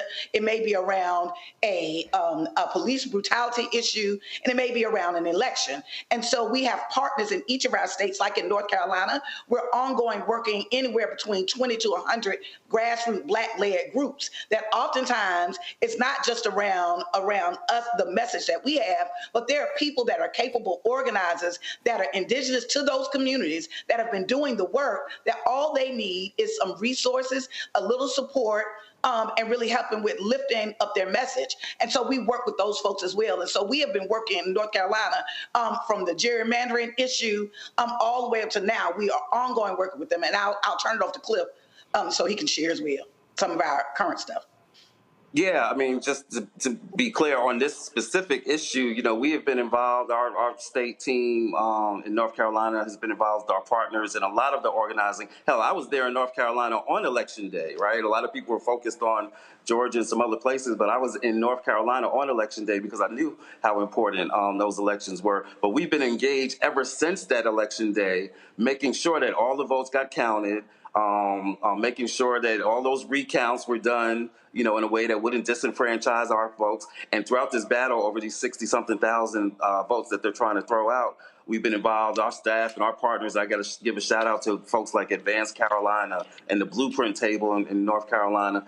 We've been at the Capitol, at many of these sessions and many of these courts and all of that. And so we've been involved at that stage, and we're involved right now. We've already sent out a text campaign to Black voters, matching the list that's available, saying, hey, check this list. If you're on this list, this is what you need to do to get it cured. If you're not on this list, don't just call it a day. Go on and forward this message to 5 of your friends so that they can look and see if they're on the list. So we've been involved in a lot of the outreach efforts directly related to curing these ballots so that these 60-something thousand don't get thrown away. Nola? Thank you. Thank you so much for all that you do for you both. And I'm just so excited about this documentary. And Latasha, my question is more around messaging. I know that we are in the Persist group, well, at least in the group chat. And I've been talking about how excited I've been to talk to you all day. Because, you know, as you mentioned, we are in a very different time.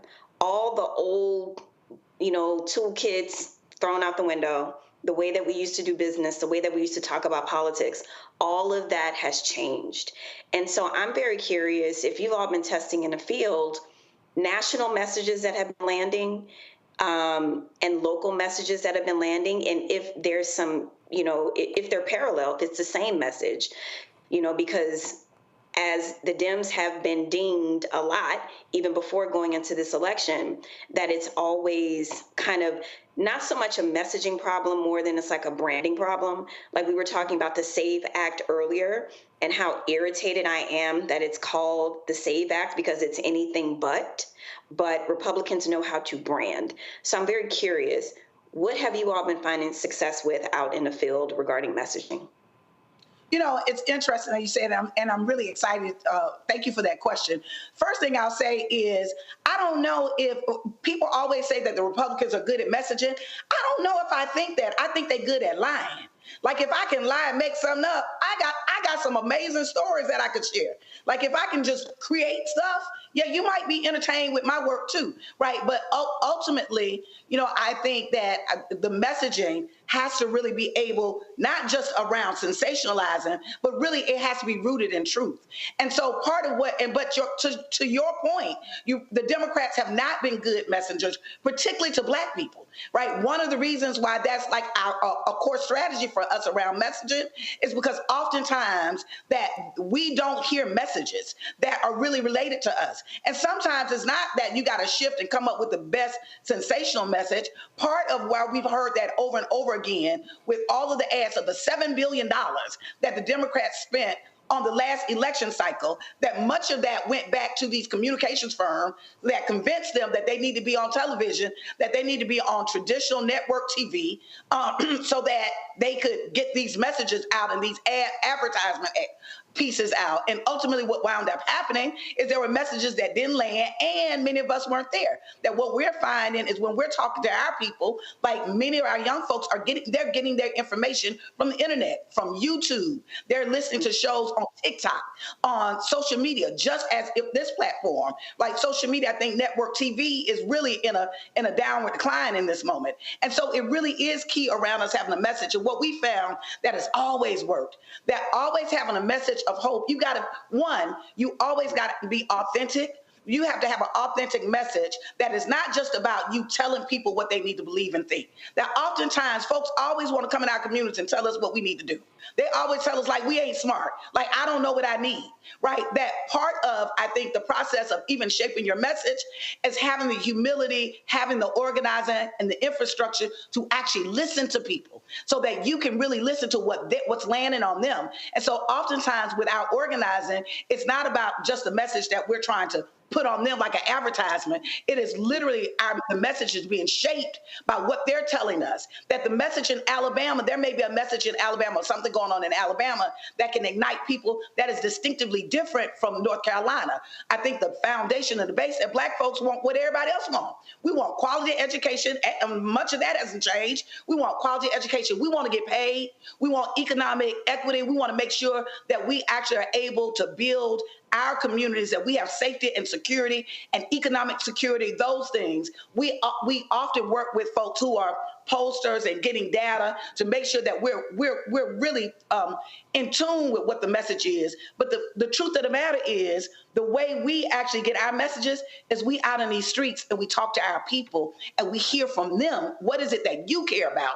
And part of the reason why I think that's been really why our messaging has been really successful, not just in a branding game, because I want you to know who I am, but in a space that we're actually using this platform, that God has given us this platform that we've actually built over time to really be able to integrate Black voices, be in relationship with Black communities 365 days out of the year, so that we're getting real-time information so we can tailor our messages to our people. Greg? Thank you, Roland, and thank you, Cliff and Latasha. As always, you all, more than inspiration, which you certainly do, you instruct, and you instruct through your actions. And not only am I always inspired by you, I'm always instructed by you as well in terms of how to do this. And thank you, Latasha, for saying that. Good seeing you a couple of weeks ago at the 14th Amendment Center, sis. You really weighed in as always. I just donated. I see that you all posted the trailer on the YouTube channel, which also has the link. So, but before you all go, I know Roland's going to reiterate this, tell people where to go so we can all support making this documentary. And you both mentioned the SAVE Act, as you heard earlier, as Roland kind of opened the show with it. If this act passes, particularly, Latasha, since you've been kind of really taking a clear-eyed view as to what this country is and who we are and how we have always intervened to protect our interests, regardless of what they were doing, any advice on how we should be moving now in terms of preparing ourselves in the wake of all these executive orders and these bills, but particularly this SAVE Act? I mean, should people be trying to get their documents, their birth certificates, maybe a passport? I mean, any insight on that? And again, thank you both for just incredible work.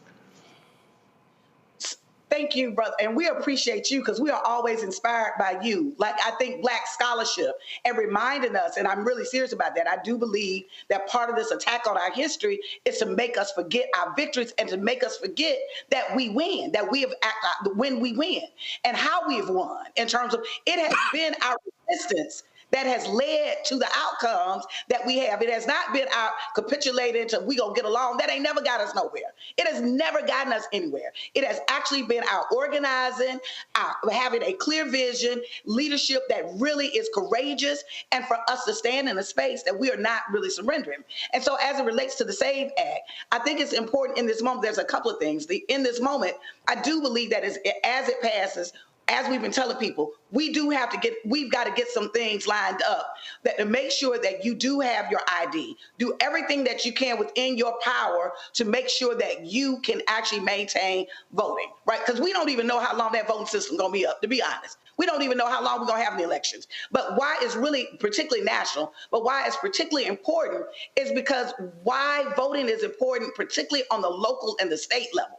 That what we need people to do, we need to be relentless about taking power. If Black folks are the majority, it should not be, it is inexcusable that we're not running that city, that state, that county, whatever you, right? We have to make sure that we are leaning into taking out, using every tool that is available to us to build power. I'm the first to say, even though my entire adult life I've done voting work, I'm the first person to say that I do not believe that voting is the only tool that we're going to use to actually get our liberation. But what I do believe is that voting, that when you are at war, when people are fighting your community, you have to be relentless about power. Wherever you can find it, wherever you can get it, wherever you can leverage it. You have to leverage it for a couple of ways. One, you've got to use it and you've got to vote so you can actually reduce the harm happening to your community. The second thing is you got to send a message. When people come for you, there has to be consequences. When people are coming against our community, we have to create what blacklist and hold them accountable. I think it's also really important that we're documenting that in this moment, that if the SAVE Act passes, all of us need to be prepared now. We don't need to just wait for then. We need to really be able to fortify organizations that are doing this work, fortify your own self and your own household to make sure that you got IDs and you got the requirements so that you can make sure and to check your status. It's important for you status. What they're planning in the state of Georgia currently right now is to do the largest purge this summer. They're talking about doing the largest voter purge in the state of Georgia this summer in the history of this country. That's over 500,000 people that they're saying. So what we really need to do, we have to use voting as a vehicle, as one of our tools, of our many tools that we can use to build power and be relentless with that, which means we need to be prepared in terms of getting our information together. We need to be fortified and I think part of the way that you fortify is organizations,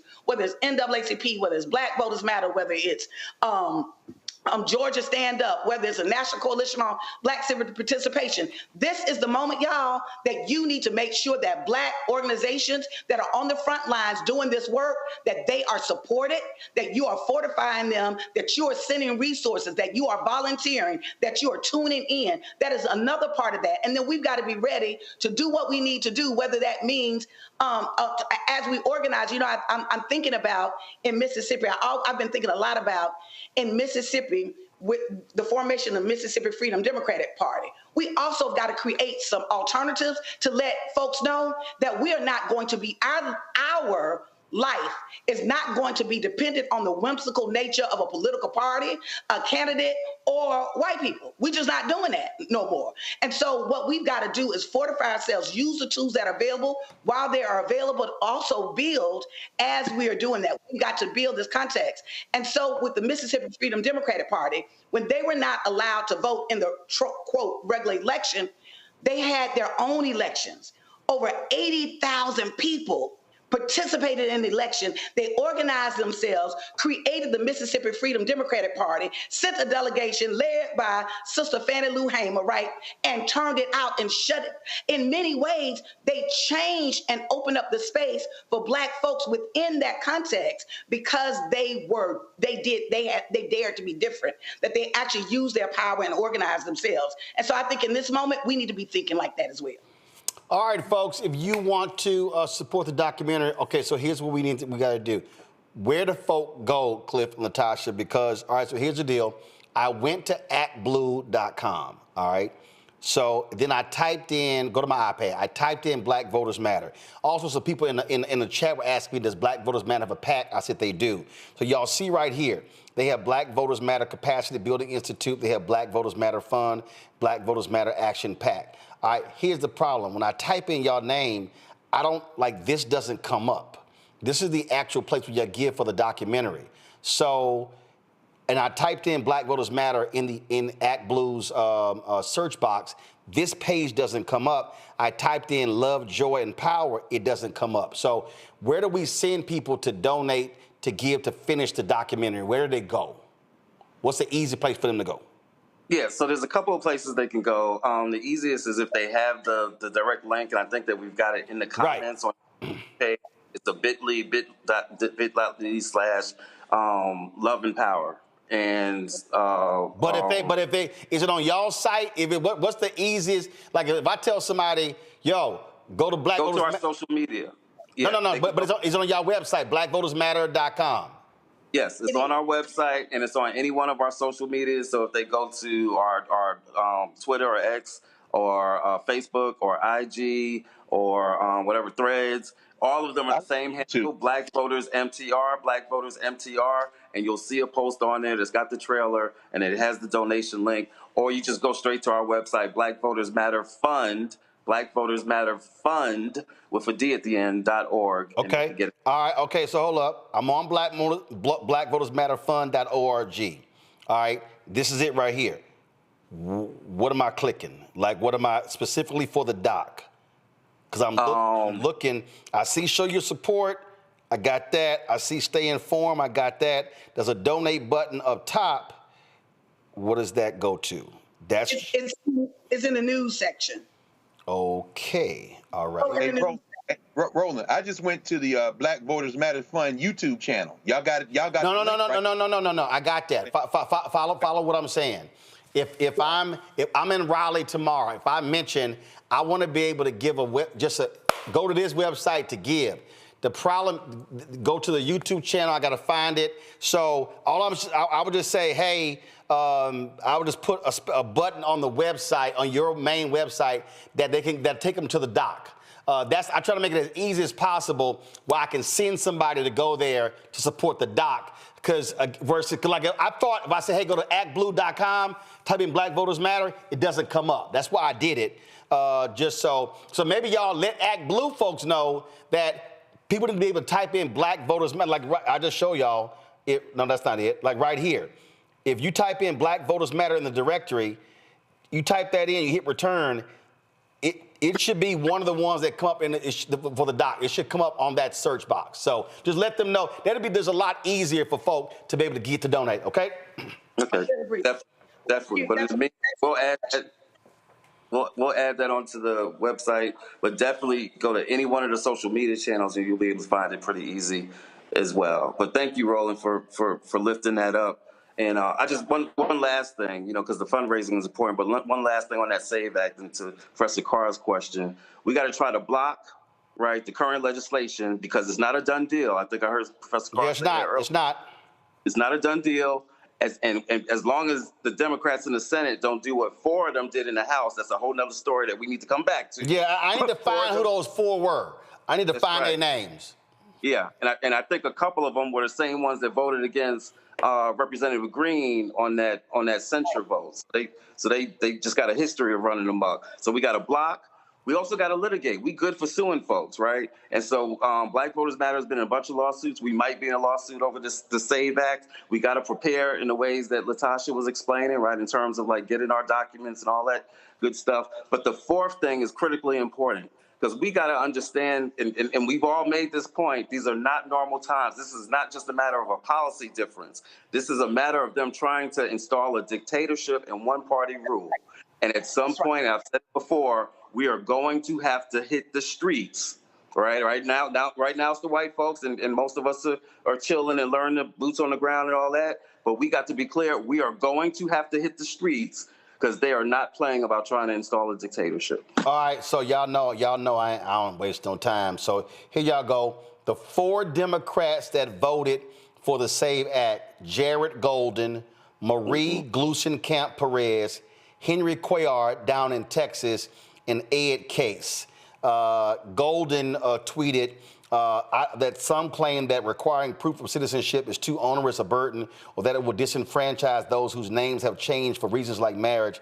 The truth is, the SAVE Act ensures name changes will not prevent anyone from registering to vote. You know they lying. All right, folks, I appreciate it. Cliff and Latasha, thank you so very much. Keep up the good work. Thank you. All right, but I got to talk about this with our panel. It was a lot of stuff we were talking about. A federal judge has ruled that a defamation lawsuit against Donald Trump by the Central Park Five, now known as the Exonerated Five, can move forward. Now, remember, 5 black and Latino teens, Yusef Salaam, Kevin Richardson, Raymond Santana, Antron McCray, Corey Wise were wrongfully convicted in 1989 when a white jogger said she was attacked in Central Park. They were blamed. They went to jail. They were later exonerated. It was a $40 million settlement with the city of New York City, and Michael Bloomberg did not want to do that settlement. Let's just be real clear. Donald Trump took out a full-page ad saying that they should have gotten the death penalty if that was the case in New York State. He was asked in 2020 as well, in 2016 presidential campaign, and in the 2024 campaign about it. And guess what? He wrongfully claimed they pled guilty and that someone was killed during the attack. None of that was true. Judge Wendy Beetlestone ruled that Trump's statements could be proven false and that it's possible he knew they were false when he said it. This is what should happen. Keep that pressure on, Greg, and hold his ass accountable for lying.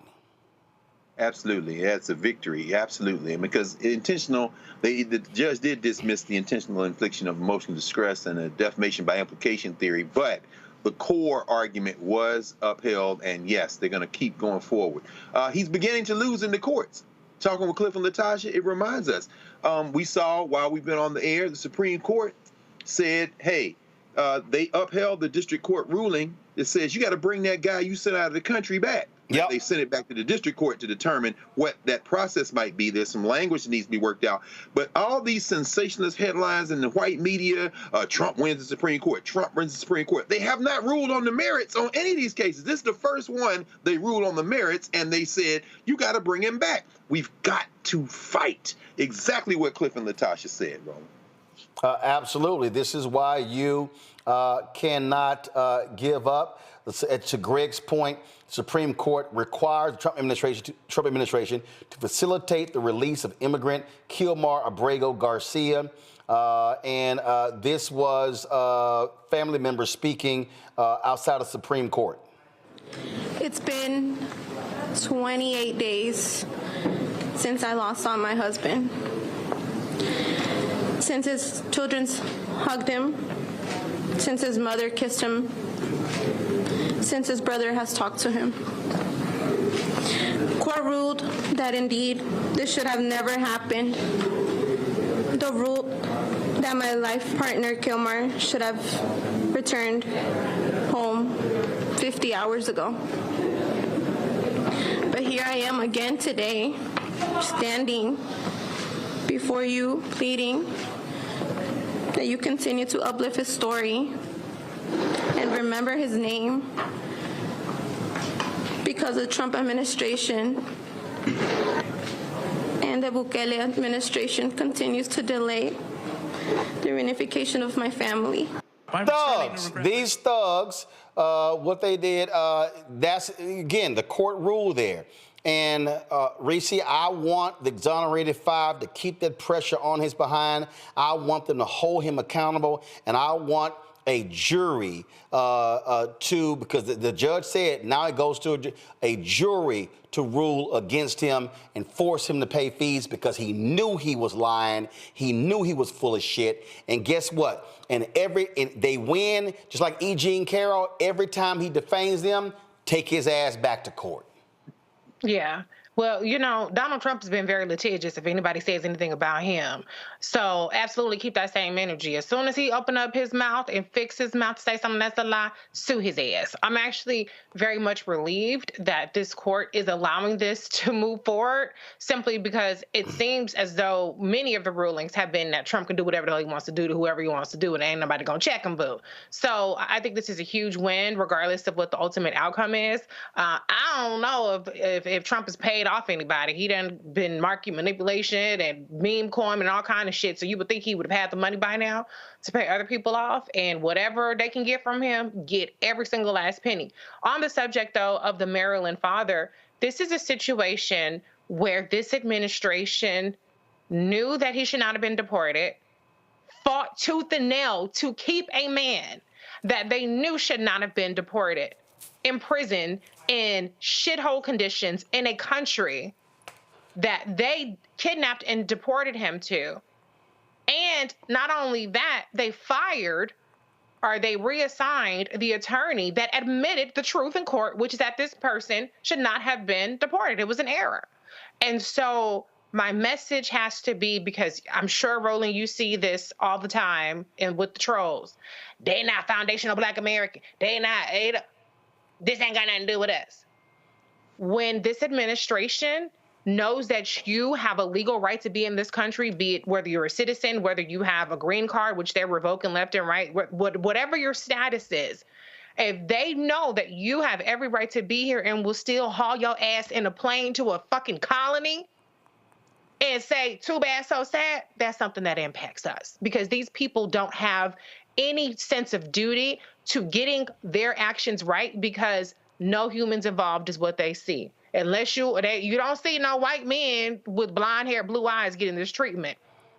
Well, actually, they are messing with some of these Russians and other people, all the other Europeans. But I'm just saying, the moral of the story is that they have already signaled that they will love to deport American citizens in prisons. Oh, we're going to get the worst of the worst and all kind of stuff. But when they're doing these things that they're supposedly doing out of safety, they don't have any sense of carefulness in who goes. So it could be you, it could be your daddy, it could be your nephew, it could be your brother. They can't get us all, but it could still be you. Absolutely. Listen, he wants to sue Nola. Guess what? You fire right back and haul his ass into court and hold him accountable. And we already know he is a twice impeached, criminally convicted felon in chief. Let's add, like we already know, a lying asshole to it.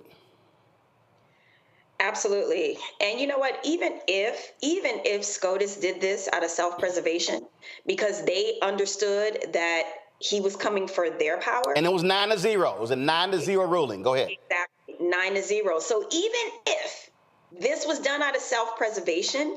I think this is going to be a seminal case when we look back at this time through history, because if they would have ruled on the side of Trump, that would have been carte blanche. I mean, he already sits there with that little pen scribbling his name, you know, and those little photo shoots they hook up for him with him not knowing what he's signing. But that kind of unilateral power, that dictatorial rule by, edict, all of those things, the Supreme Court today, they kind of snatch back a little bit of their power by saying, no, you cannot unilaterally do anything that you want to do, and you have to also follow the law. And just snatching people up just because they have melanin and that seems to bother you, even going all the way back to the Central Park Five. I mean, these are faceless human beings for Donald Trump and his ilk. They could care less about this woman, pleading to the country about, her partner being gone for 28 days. They could care less. I even want to say that I saw, some footage of them basically kind of shrugging it off like, well, it's kind of collateral damage. Oh, well, these people, they don't distinguish between, melanin and non-melanin. We are not human beings. We are not people, so they could easily round this man up. They could easily make up some stuff and say, all of us sitting here that, send us back to Africa or to the Caribbean, or, you know what I'm saying? Like that FBA, all that stuff, that does not guarantee your safety at all, so I am really happy that the Supreme Court adjudicated the way that they did, because it sends a loud message that you cannot rule unilaterally. Folks, you might be seeing promos of a new show here in the Black Star Network, The Other Side of Change. Check it out. This week on The Other Side of Change, we're going to examine how foreign policy impacts domestic policy and how domestic policy impacts foreign policy. We are all intertwined, and we're going to have Hannah Reid help us break down that topic. We should not want our country to be the big bad wolf of the globe, because that puts us in a really vulnerable position safety-wise as well. Only on The Other Side of Change on the Black Star Network.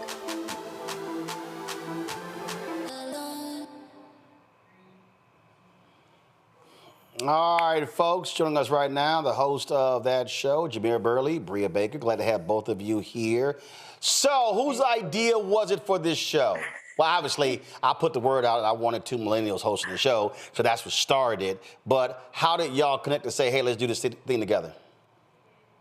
I don't know. We were riffing off of one another. We've been friends and working in and around the same spaces for such a long time. And we were feeling very frustrated at who the main talking heads are, and the fact that there are some in media who are just not really getting it right. And so we've been talking about it for a while. I think it was you, Jamira, though, who came up with The Other Side of Change as a topic and was like, okay, I feel like we need to not go to traditional spaces, and we need to hit up folks like Roland, because you're doing the real work and real talk. Yeah, and I think we really wanted to get at the intersectionality between, it's not enough to just talk about the news. We wanted to also talk about what are the real solutions that are being implemented around the country, and who are the young people who are leading that change, whether it be within systems or outside of systems, and helping to redefine how young people can play a role in systematic and sustainable change. Yeah, and I'm glad, Roland, that you were really open to having two millennial women, because, young people get dismissed, but then are like kind of baited and shamed into showing up. And it's like, we have to be real stakeholders at the table. Millennials and Gen Zers are becoming a major voting bloc. Millennials have a huge share of shopping power and buying power, and are proving that our values really guide the way that we spend our money, the way that we spend our time, and what we give our attention to. And a lot of young people are not tuning in to the major, networks, because they don't feel seen and heard. And so having a voice here, but also in an intergenerational space where, Roland, you have such a major platform, one of the fastest growing platforms in progressive media. And so it was just so important to have like two young Black women on that space. So what was interesting, I put the call out there, Jamira was like, I'm interested, and then let's say she didn't send me anything. So I was like, so a bunch of other people were posting on social, they were sending me emails, and here was the problem that I had, and I've said this earlier on the show. nearly every person who was hitting me up, they were trying to do entertainment. And they were coming from entertainment backgrounds. The pitch was entertainment, and I didn't even respond. So to all those folks, it's nothing personal, but I was very clear. I did not want an entertainment show. My deal is, if you want to do entertainment, you can go somewhere else. I got no problem with that. I remember me and Kevin Frazier were talking with the NBA All-Star Game, and he was moderating this event at Nike. He was like, well, Roland, you got to have a little. I said, no. I said, they can go. He's like, well, they already come to us. I said, dude, I'm fine with that. I said, because I said, that's the problem. And I said, the problem is when you open that entertainment door, is what happened with BET. All of a sudden, you become 50, 60, 70, 80, 90, 95% entertainment because you start chasing the clicks and you fall in love with the clicks. And I said, I can't do that. And so that's why for me, because I fundamentally believe that, and when I look at the numbers, and I got no problem saying it, when I look at our analytics of the last 28 days, and you're talking about 25 to 30 million views. When I click audience, this really is the issue that we have. You 13 to 17, 0%. 18 to 24, 1%. 25, 34, 4.1%. 35, 44, 10.5%. 45 to 65 plus accounts for 81% of our audience. Now, these are people who are seeking out news and information. I get TikTok, I get Instagram, but the issue that I have, and I just personally believe that too many millennials in Gen Z and now Gen Alpha are being fed lots of stuff that's misinformation, that's not factual, that's not deep, that's not impactful, and that makes it harder when you're battling misinformation, disinformation.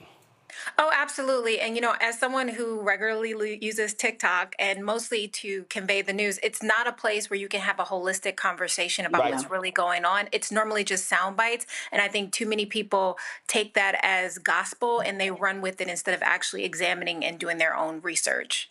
Exactly. That's a huge issue. And as you said, Roland, too, it's like we're being over-entertained. And I think the goal is, we've seen so much incredible youth organizing over the last 5 to 10 years. And the challenge is that that organizing doesn't happen because you watched a 60-second video. That organizing happens because you opened a book. That organizing happens because you listened to a conversation so in-depth and you got resources. It's why every single episode of ours ends with read this, follow this person for more on this topic, because it's like we want to go deep, but also it's still a starting point. In 45 to 60 minutes, we can't give everything, but it's definitely more than what you're going to get in a 60-second to 3-minute video on TikTok. And so I think the challenge is that those platforms are supposed to be introductions, like getting someone's feet wet and getting you excited to go deeper. But if you stay mindlessly scrolling, you never get to go deeper. And as you said, there's so much deep fake content. There's so much misinformation. There's so much AI content. And the platforms are not mandating that content be flagged as AI produced or as deep fake or it's just not real. And so it's hard to parse out what is real from what is not. But those platforms, I mean, listen, Black Lives Matter movement was really spawned through Twitter. The Arab Springs were really spawned through YouTube and Facebook. There's so much movement work that gets seeded on those platforms, but it can't end there. We have to have somewhere real and be able to talk to real people. And unfortunately, no shade, no tea, but like the MSNBCs, CNNs are not investing in these folks either. And they're not investing in our voices. But every election cycle, they're going to wonder how and why millennials and Gen Zers are voting, but they're not investing in talking to us. So again, I really appreciate you making that. And see, this is before I go to the panel, this is the thing, and I'm going to go to Reese first because this ties into what I'm about to say. You got about, and people need to understand, this ain't about being arrogant, cocky, or bragging, but as Joe Namath said, it ain't bragging when you can do it. It's about 40 plus people you see on all of these networks who are Black, who came through me. They came through my TV One show, Washington Watch. They came through News One Now. I put them on Tom Joyner. I need people to understand that was deliberate. I was deliberate and intentional in seeking out Black voices that I knew white executives, white producers, white bookers were never going to call. And when I put the word out, I said, I said, I want a show hosted by millennials. I want right now, I want a show host who is Gen Z, because the mistake that I saw when I was in my 20s and 30s is that there were African Americans who had platforms who were not being intentional. They only wanted to be about them. And the problem is they did not build an ecosystem. For me, and there were people who came, I'll never forget 2012 election. Maybe it was 16. It was 16. And so CNN hired like 6 or 7 people. And the brother was like, yo, Ro, man, the people gonna take all your panelists. I was like, I'm good. I said, they can hire every single panelist on my show, and I'm gonna go get a whole new crew. And then they can go hire all of them, and I'm gonna get a whole new crew. Because what that for me was, you're expanding the ecosystem. So people with platforms, it doesn't do anything if it's all about you and you don't create spaces. You now then are taking it away. People literally said to me, why you putting that cussing ass woman Reese on? And I'm gonna tell, when I go to Reese, she gonna get that shot at the next question. So here's what happened. So Reese comes on the show, and this is Reese when she comes on.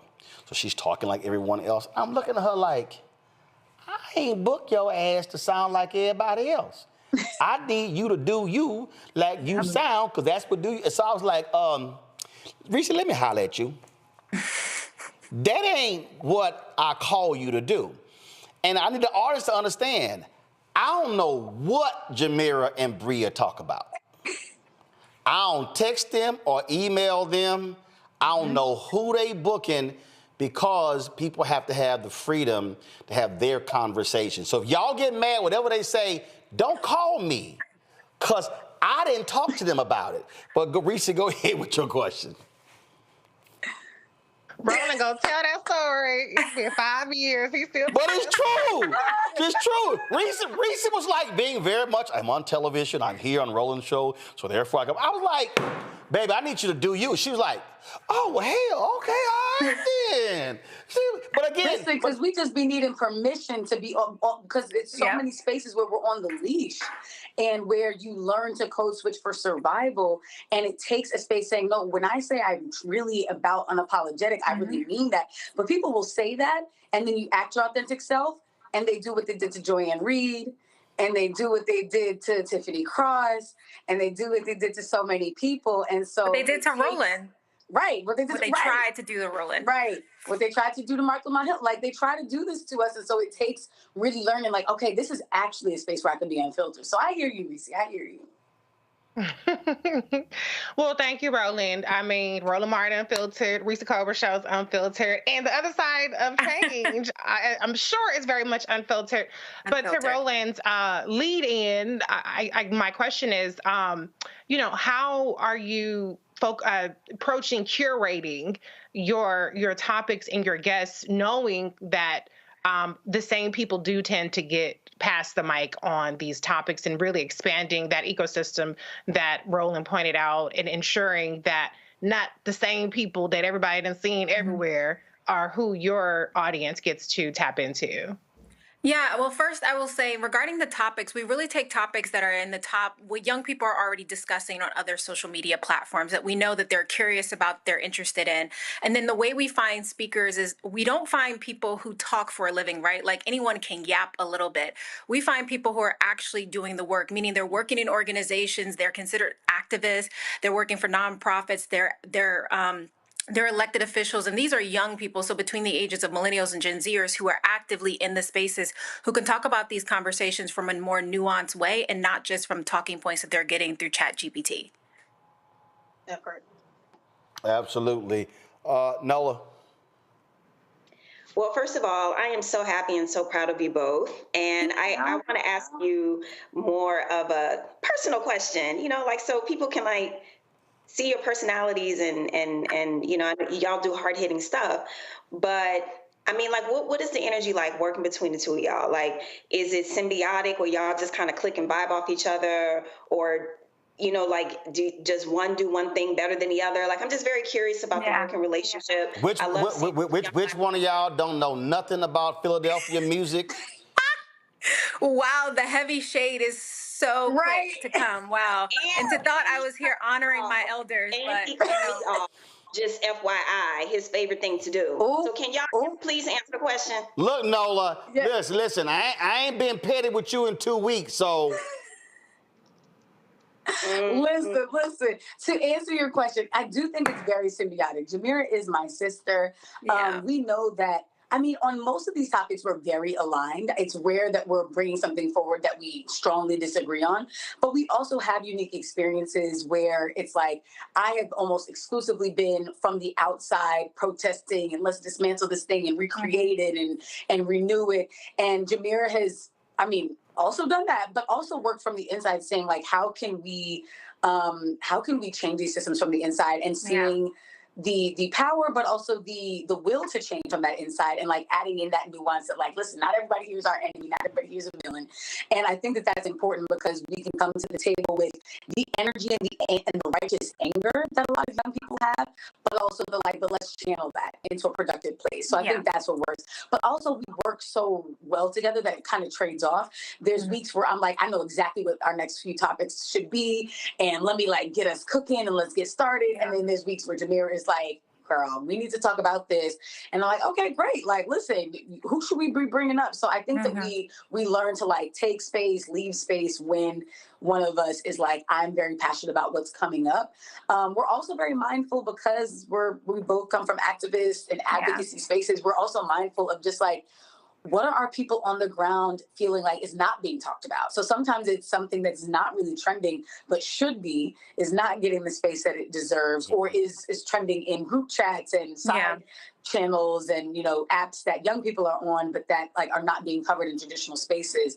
And so then that becomes really important. But yeah, I love what you said as far as like the people that we bring in are not just figureheads or talking just to talk. We bring people in, and a lot of the people that we have brought on as guests are like, I've never done this before, so are you sure it should be me? And we're like, yes, you. That's exactly why it should be you. And also, it's hard sometimes because I am from the greatest city in the world, and Lord, oftentimes has to get introduced. You're from New Orleans? I'm from Philadelphia, the best city in the world, the birthplace of a nation. And, sometimes I have to convey to other people that because of that, we have oftentimes the best perspective. So, but yeah, it's a feeding off of each other, I love it. I love it. Okay. All right. All right. Just don't ask her who Gamble and Huff is. I know Greg. who it is now. Greg, don't ask her who Gamble and Huff is and what the Philly sound is. I know what the Philly sound is. Because her ass had to go Google it. It's Will Smith and Fresh Prince. I know what it is now. Greg, go ahead. I ain't even. She gonna make me cuss. As an adopted Philadelphian from 48th and Pine who lived there for almost double graduate at Temple University, I must say that there is no Philadelphian who doesn't know the sound of Philadelphia. So now I got to I just want to know, west, north, Mount Airy, were you up Germantown Avenue? You down south? Were you where? What part of Philly? I'm a city of the people. I went to Overbrook High School in West Philly, and I graduated from Temple University. But Philly, I call all Philly home. Well, when you said Overbrook, then I know that's why you're going to leave with Will Smith, because if you came out the castle, then I absolutely understand. She Philly rolling. That's just how it works. But first of all, congratulations to both of you, Jamira and Bria. I mean, great show, great dialogue. I'm having a challenge, certainly with my students and with many others in terms of this question of literacy and reading. We're in a post-literate generation. Given the fact that you all use as a point of entry these very important salient topics and things that really aren't covered, as you say, in white stream media and things that are coming out of this target demographic, any advice on how we engage younger people around the challenge of deeper study? Once they watch your show, how do we push them to then go on and pursue looking deeper into these issues on their own? Yeah, I mean, what a part of me wants to say that meeting young people where they are is oftentimes the best way possible. And so finding ways to create content or to share information that is digestible, that can pique their interest. So for instance, a few weeks ago on TikTok, you had a professor who opened up her classroom to a wide range of folks to talk about Black history, because we saw how Black history was being removed from schools across the country. And she had thousands of people online pour in to want to be a part of this class and actually participate. And that led to her then creating content offline where it was a syllabus and books referencing the content she was sharing on her TikTok. Now, not everyone is a TikTok expert, but that being said, I think finding the spaces where young people are tapping into the topics that they already care about, and then and expanding their knowledge on those topics by then introducing articles and books and even referencing music. A lot of folks are using the different forms of media to be able to draw the correlations between how other topics were discussed at a period of time by those who were considered cultural leaders. So whether it was rappers or poets or writers, how they saw the world through those lenses, I think can really help to bring young people who oftentimes see themselves as creatives to be able to identify with those folks. Yeah, I couldn't agree more. And I think part of meeting young people where they're out, it doesn't need to stay in digital spaces, you know, book clubs and film screenings, but just with content that is culturally relevant and always tying it back to how it affects, you know, like I think there are some young people for whom they hear the conversation right now around 401ks and Social Security, and they're like, I don't even have a savings, let alone a retirement plan. So this doesn't feel relevant to me. But reminding them that their grandparents do, the ones who raised them, who are still raising them, who they still depend on for that $20 to get through the week. And it's going to affect their quality of life. That matters so much. I think those are the ways that we bridge the divides. But I think when we kind of talk over young people's head and just expect that every topic is going to feel relevant, you're going to have young people who are saying exactly what the Black Panthers were saying in their time. Like, I can't focus on that. My people are dying. I can't focus on that. I'm hungry. I can't focus on that. I got student loan debts that are going delinquent after I was told that they were being forgiven and my credit score is tanked. I can't even talk about home ownership because I can't even get an apartment that's affordable in the city that I work in. So I think we just have to acknowledge that, like, young people have real issues. It's not that young people are like sitting somewhere and just like in a fairy tale land. Young people are dealing with, they're dealing with the same problems as adults. They're dealing with the same problem as adults. They just lack the same resources and recourse as many of their parents and grandparents' generation. Exactly, 1,000,000%. So we just got to bring it to where they're at. There's so many great documentaries out there, like Jameer said. Also, just music is a really great connection. I think of what Tupac did for a generation. I think of what Kendrick Lamar is still doing for our generation. And I think that the more that we can make those ties and connections, the more the young people be like, oh, yeah, this does matter to me, and I want to stay engaged. Mm-hmm. All right, then. So, folks, here's the deal.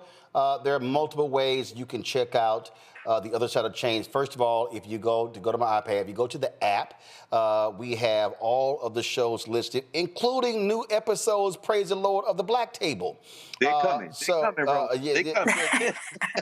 He been saying that. I have been saying that. It's been true. saying that for 4 months. So if you go to the app, Other Side of Change, you'll see all of the episodes here. Okay. Also, that's on the app. But then also there are two places if you go to the YouTube channel. So if you click live, if you go to our YouTube channel and click live, you will see the episodes here. The first one there was a month ago. You'll see that the debut episode, where is it? It's down here somewhere. I had it there. Not Abolition and Reform. That was the second one. So so two places. So the premiere right there. So if you go to the YouTube channel, you can click live and check it out. So you'll see all of the episodes there on live, and then also you'll see right there. You'll see the color scheme right there with Bria and Jamira. Oh, you can also click videos. We've also been posting clips from their show on our different social media channels as well. So click that, check it out, spread the word, let folks know, because I don't know. It's a bunch of people out there talking. I'm not sure if there's another show like that out here that's having the kind of conversations y'all are having. They're not. No. Because as you said, your network is unfiltered. And so we get to be so unfiltered. There are some networks that are trying to talk about these topics, but they're not doing it in an unfiltered way. So it's not going to reach young people. And it's accessible. Like we'll be mid-conversation and Jameer will be like, actually define that word that you just used. Let's not talk over people's heads. Let's not use big words just for the sake of sounding grandiose and fancy. And like you don't need... I am fancy though, but yes, I agree. I mean, listen, we gonna be bougie, but like, you don't need your degree to listen to this, and you will always, this it's like a curriculum. You always get resources to who you can follow on social media, what books you can read, what articles, and like following the groups who are doing real work on the ground. Like it's real talk over there. Absolutely. So, folks, please spread the word. The Other Side of Change. We drop it every. Where's it? Thursday. Every Thursday. Okay, every Thursday we drop the episode, and so what we do is we stream it in the morning around 11 o'clock, and then, of course, after my show as well. So, y'all, be sure to check it out, spread the word. Jameer, Bria, we certainly appreciate it. Thank you so very much. Thanks a lot. Thank you. Have a good night. Thanks, Roland. Thank you. Let me thank Nola, Greg, and Reese for being on today's show. Great conversation. First and foremost, Reese, you come on here every week, and we say your show. When is your show? So for folk who ain't got no clue, when is your show? Child, my show is on year 3 on Sirius XM Urban View Channel 126 Saturdays. It's live from 2 to 4 p.m. You can call in. It's on the same channel as the great Dr. Carr, who's on Urban View Mornings multiple times a week. So, yes, do tune in and call in too, okay? All right, and Roland, a lot of people call into my show saying that they watch Roland, Martin Unfiltered. Everybody at the NAN convention was saying that they love us on Roland. So, yes, it's definitely a lot of crossover between my show and the wonderful Roland Martin Unfiltered Black Star Network audience. Well, it's great. And so somebody was like, well, Roland, Reese, this is when you got the show. Reese get a show on Sirius XM. I'm like, good. I'm like, that's what we need. We have to have more voices on multiple platforms driving the message. That's what's critical. Just like what Greg started doing with Karen, the show they do, that's important. Nola's still trying to figure out what she want to do. So I'm still waiting. I'm still waiting for an adequate, detailed proposal from Nola. The one that she... Yeah, the initial one that you sent me was not satisfactory. So. Oh, I see. So your feedback is telepathic. Got it. No, I told you that. But see, Go ahead, since I had not been petty in 2 weeks, and since you invited me to be petty and shady, I just went ahead and obliged. Of course. That door was slightly open, and you just had to come in and push it all the way open. Oh yes, I will sling that door open quickly. And yes, that's what we did. And so the weather is still cold in D.C., and I still have yet to see any gumbo. All right. That's it. So let me thanks a lot, folks. I appreciate it. Hey, folks, tomorrow we will not be in studio. We are packing up. In fact, we're about to go pack up right now. Our gear. Tomorrow we will be broadcasting live from Martin Street Baptist Church, their fellowship hall in Raleigh, North Carolina. We want to see all of y'all there. Doors open at 5 p.m. We're live at 6 p.m. Eastern. We're having a citywide town hall talking about what is happening with St. Augustine's University. They are having significant financial issues. They're having, the Attorney General is investigating them over a land deal they tried to broker.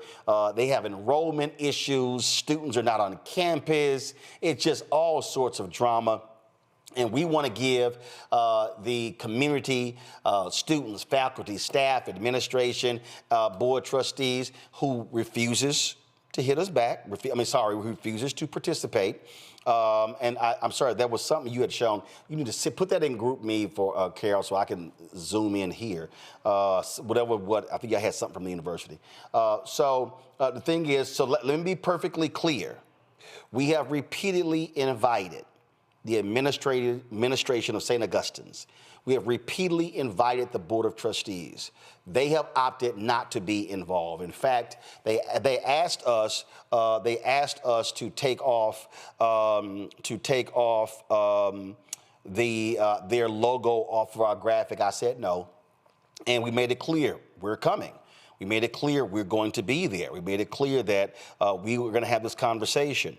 I'm real clear. This is not about destroying an HBCU, but this is about being able to share. And you can't ask black people for support for your university then if you are unwilling to actually engage to talk about it. There's no other black news platform. And let me tell you, that's like us. And let me tell you something right now. There's a lot of people who've done stories on them, other media. This ain't about sitting here knocking anybody out, anything along those lines. So let me read this. I'm going to read this now, and I'm going to read it again tomorrow. But this is what they sent out. Dear alumni and friends of St. Augustine's University, we extend heartfelt appreciation to each of you for your continued support, advocacy, and belief in St. Augustine's University. In light of the scheduled town hall hosted by The Roland Martin Show on Friday, April 11th in Raleigh, we would like to respectfully clarify that this event is not sponsored by SAU. Neither the Board of Trustees, the University Administration, nor the National Alumni Association president will be in attendance. We fully understand the concerns expressed by many within the SAU family, and we remain committed to providing accurate information and meaningful updates at the appropriate time. Right now, our priority is focused on maintaining our accreditation through the SACS COC arbitration process, securing essential funding to demonstrate our financial sustainability, supporting our students, especially those on the path to graduation on May 3rd. We appreciate your enduring love for our university. We ask for the continued unity, patience, and positive support as we take these critical steps forward. This is a defining time in SAU's history, and with your strength beside us, we will continue to fight for our legacy, our mission, and our future. Thank you for believing in SAU. With Falcon Pride, Dr. Marcus H. Burgess, Interim President, St. Augustine's University. So that's what they sent us. I'll wait until tomorrow to respond to that post, because I got a few things to say about that post, but you'll hear that tomorrow. We'll be live at 6 to 8 p.m. Eastern. Again, we're going to be there at Martin Street Baptist Church. This is the address, Fellowship Hall on East Martin Street in Raleigh. Again, doors open at 5 p.m. We want to pack the house out because when they say we want positive support, our support is positive, but it's also conditional on transparency and truth. So that's why we're going, because that's why it's important for us to shed light on what's happening. Folks, support the work that we do by joining our Breen and Funk fan club. If you want to support us via Cash App, the QR code is right there. If you're listening, go to blackstarnetwork.com. Click the Cash App button to continue to contribute. Checks and money order. Make it out to Roland Martin Unfiltered, not Roland Martin, not Uncle Roro, not Unfiltered, not Black Star Network. Please make your checks and money orders out to Roland Martin Unfiltered, P.O. Box 57196, Washington, D.C. 2003-7-0196. PayPal is R Martin Unfiltered. Venmo is RM Unfiltered. Zelle, Roland at RolandSMartin.com. Roland at RolandMartinUnfiltered.com. Be sure, of course, download the Black Star Network app, Apple phone, Android phone, Apple TV, Android TV, Roku, Amazon Fire TV, Xbox One, Samsung Smart TV. You can also, of course, get my book, White Fear, How the Browning of America is Making White Folks Lose Their Minds, available at bookstores nationwide. Also, folks, do me a favor. Our numbers are building. We're moving close to 2 million. So do me a favor. We're at right now 1,788,156 subscribers. We're on our way to 2 million. If you are not a subscriber to our YouTube channel, hit the subscribe button. Y'all, it ain't that hard. Just simply go to youtube.com/Roland S. Martin. Type my name in the YouTube search box. It comes right up. We want to hit 2 million subscribers. Share our videos. Let folks know what's going on. You see what we've done. This has just been, in the past week, the kind of content that we have. What we do here, nobody else is doing, y'all. Nobody else in Black-owned media. So we absolutely are speaking truth to power every single day and covering a wide variety of topics that you're interested in. And so again, youtube.com/Roland S. Martin. Get our gear. If you want to get our merchandise, we got our new shirt. I told y'all we saw that quote from Anthony Scaramucci. I loved it too much. And that new shirt says, MAGA chose between woke or broke. They chose broke. So that's our new shirt. Get the other shirt, hashtag we tried to tell you, FAFO 2025. Also, don't blame me. I voted for the Black woman. Get those shirts at rolandmartin.creator-spring.com. The QR code is there as well. Let's see here. Also, download the app Fanbase. Of course, you get that app. We want to get 1 million subscribers, 1 million followers. Also, you want to invest. $11.4 million has been raised. Another commercial we have, it says $8.6 million. That was like a month ago. It's now up to $11.4 million. The goal is $17 million. Go to startengine.com. Startengine.com /fanbase. Startengine.com /fanbase. And do not forget, folks, we want to support that documentary for Black Star Network. So if you go to blackvotersmatterfund.org, you can also go to their Capacity Building Institute. You can donate. This is on ActBlue as well, their target goal. Matter of fact, they had $750 that was raised. They just launched this. They up to $1,655. You see that number increasing. And so we want to help them hit their goal of $200,000. They want to finish the production of this documentary, and then they want to then distribute it all across the country so people can see the amazing work that they've been doing. And so that's where you can check it out or go to their YouTube channel as well. Again, I will see you guys tomorrow. I'm leaving out in the morning, flying there. Got lots of media that we're doing. And so we're going to be on the road, taking Roland Martin Unfiltered on the road, broadcasting tomorrow in Raleigh, North Carolina, talking about what's happening at St. Augustine University. Nope, wrong. There we go. Thank you very much. So we're going to see you guys at Martin Street Baptist Church tomorrow. Until then, holla! Black Star Network is here. I'm real revolutionary right now. Thank you for being the voice of Black America. All momentum we have now, we have to keep this going. The video looks phenomenal. See, this difference between Black Star Network and Black-owned media and something like CNN. You can't be Black-owned media and be scared. It's time to be smart. Bring your eyeballs home. You dig?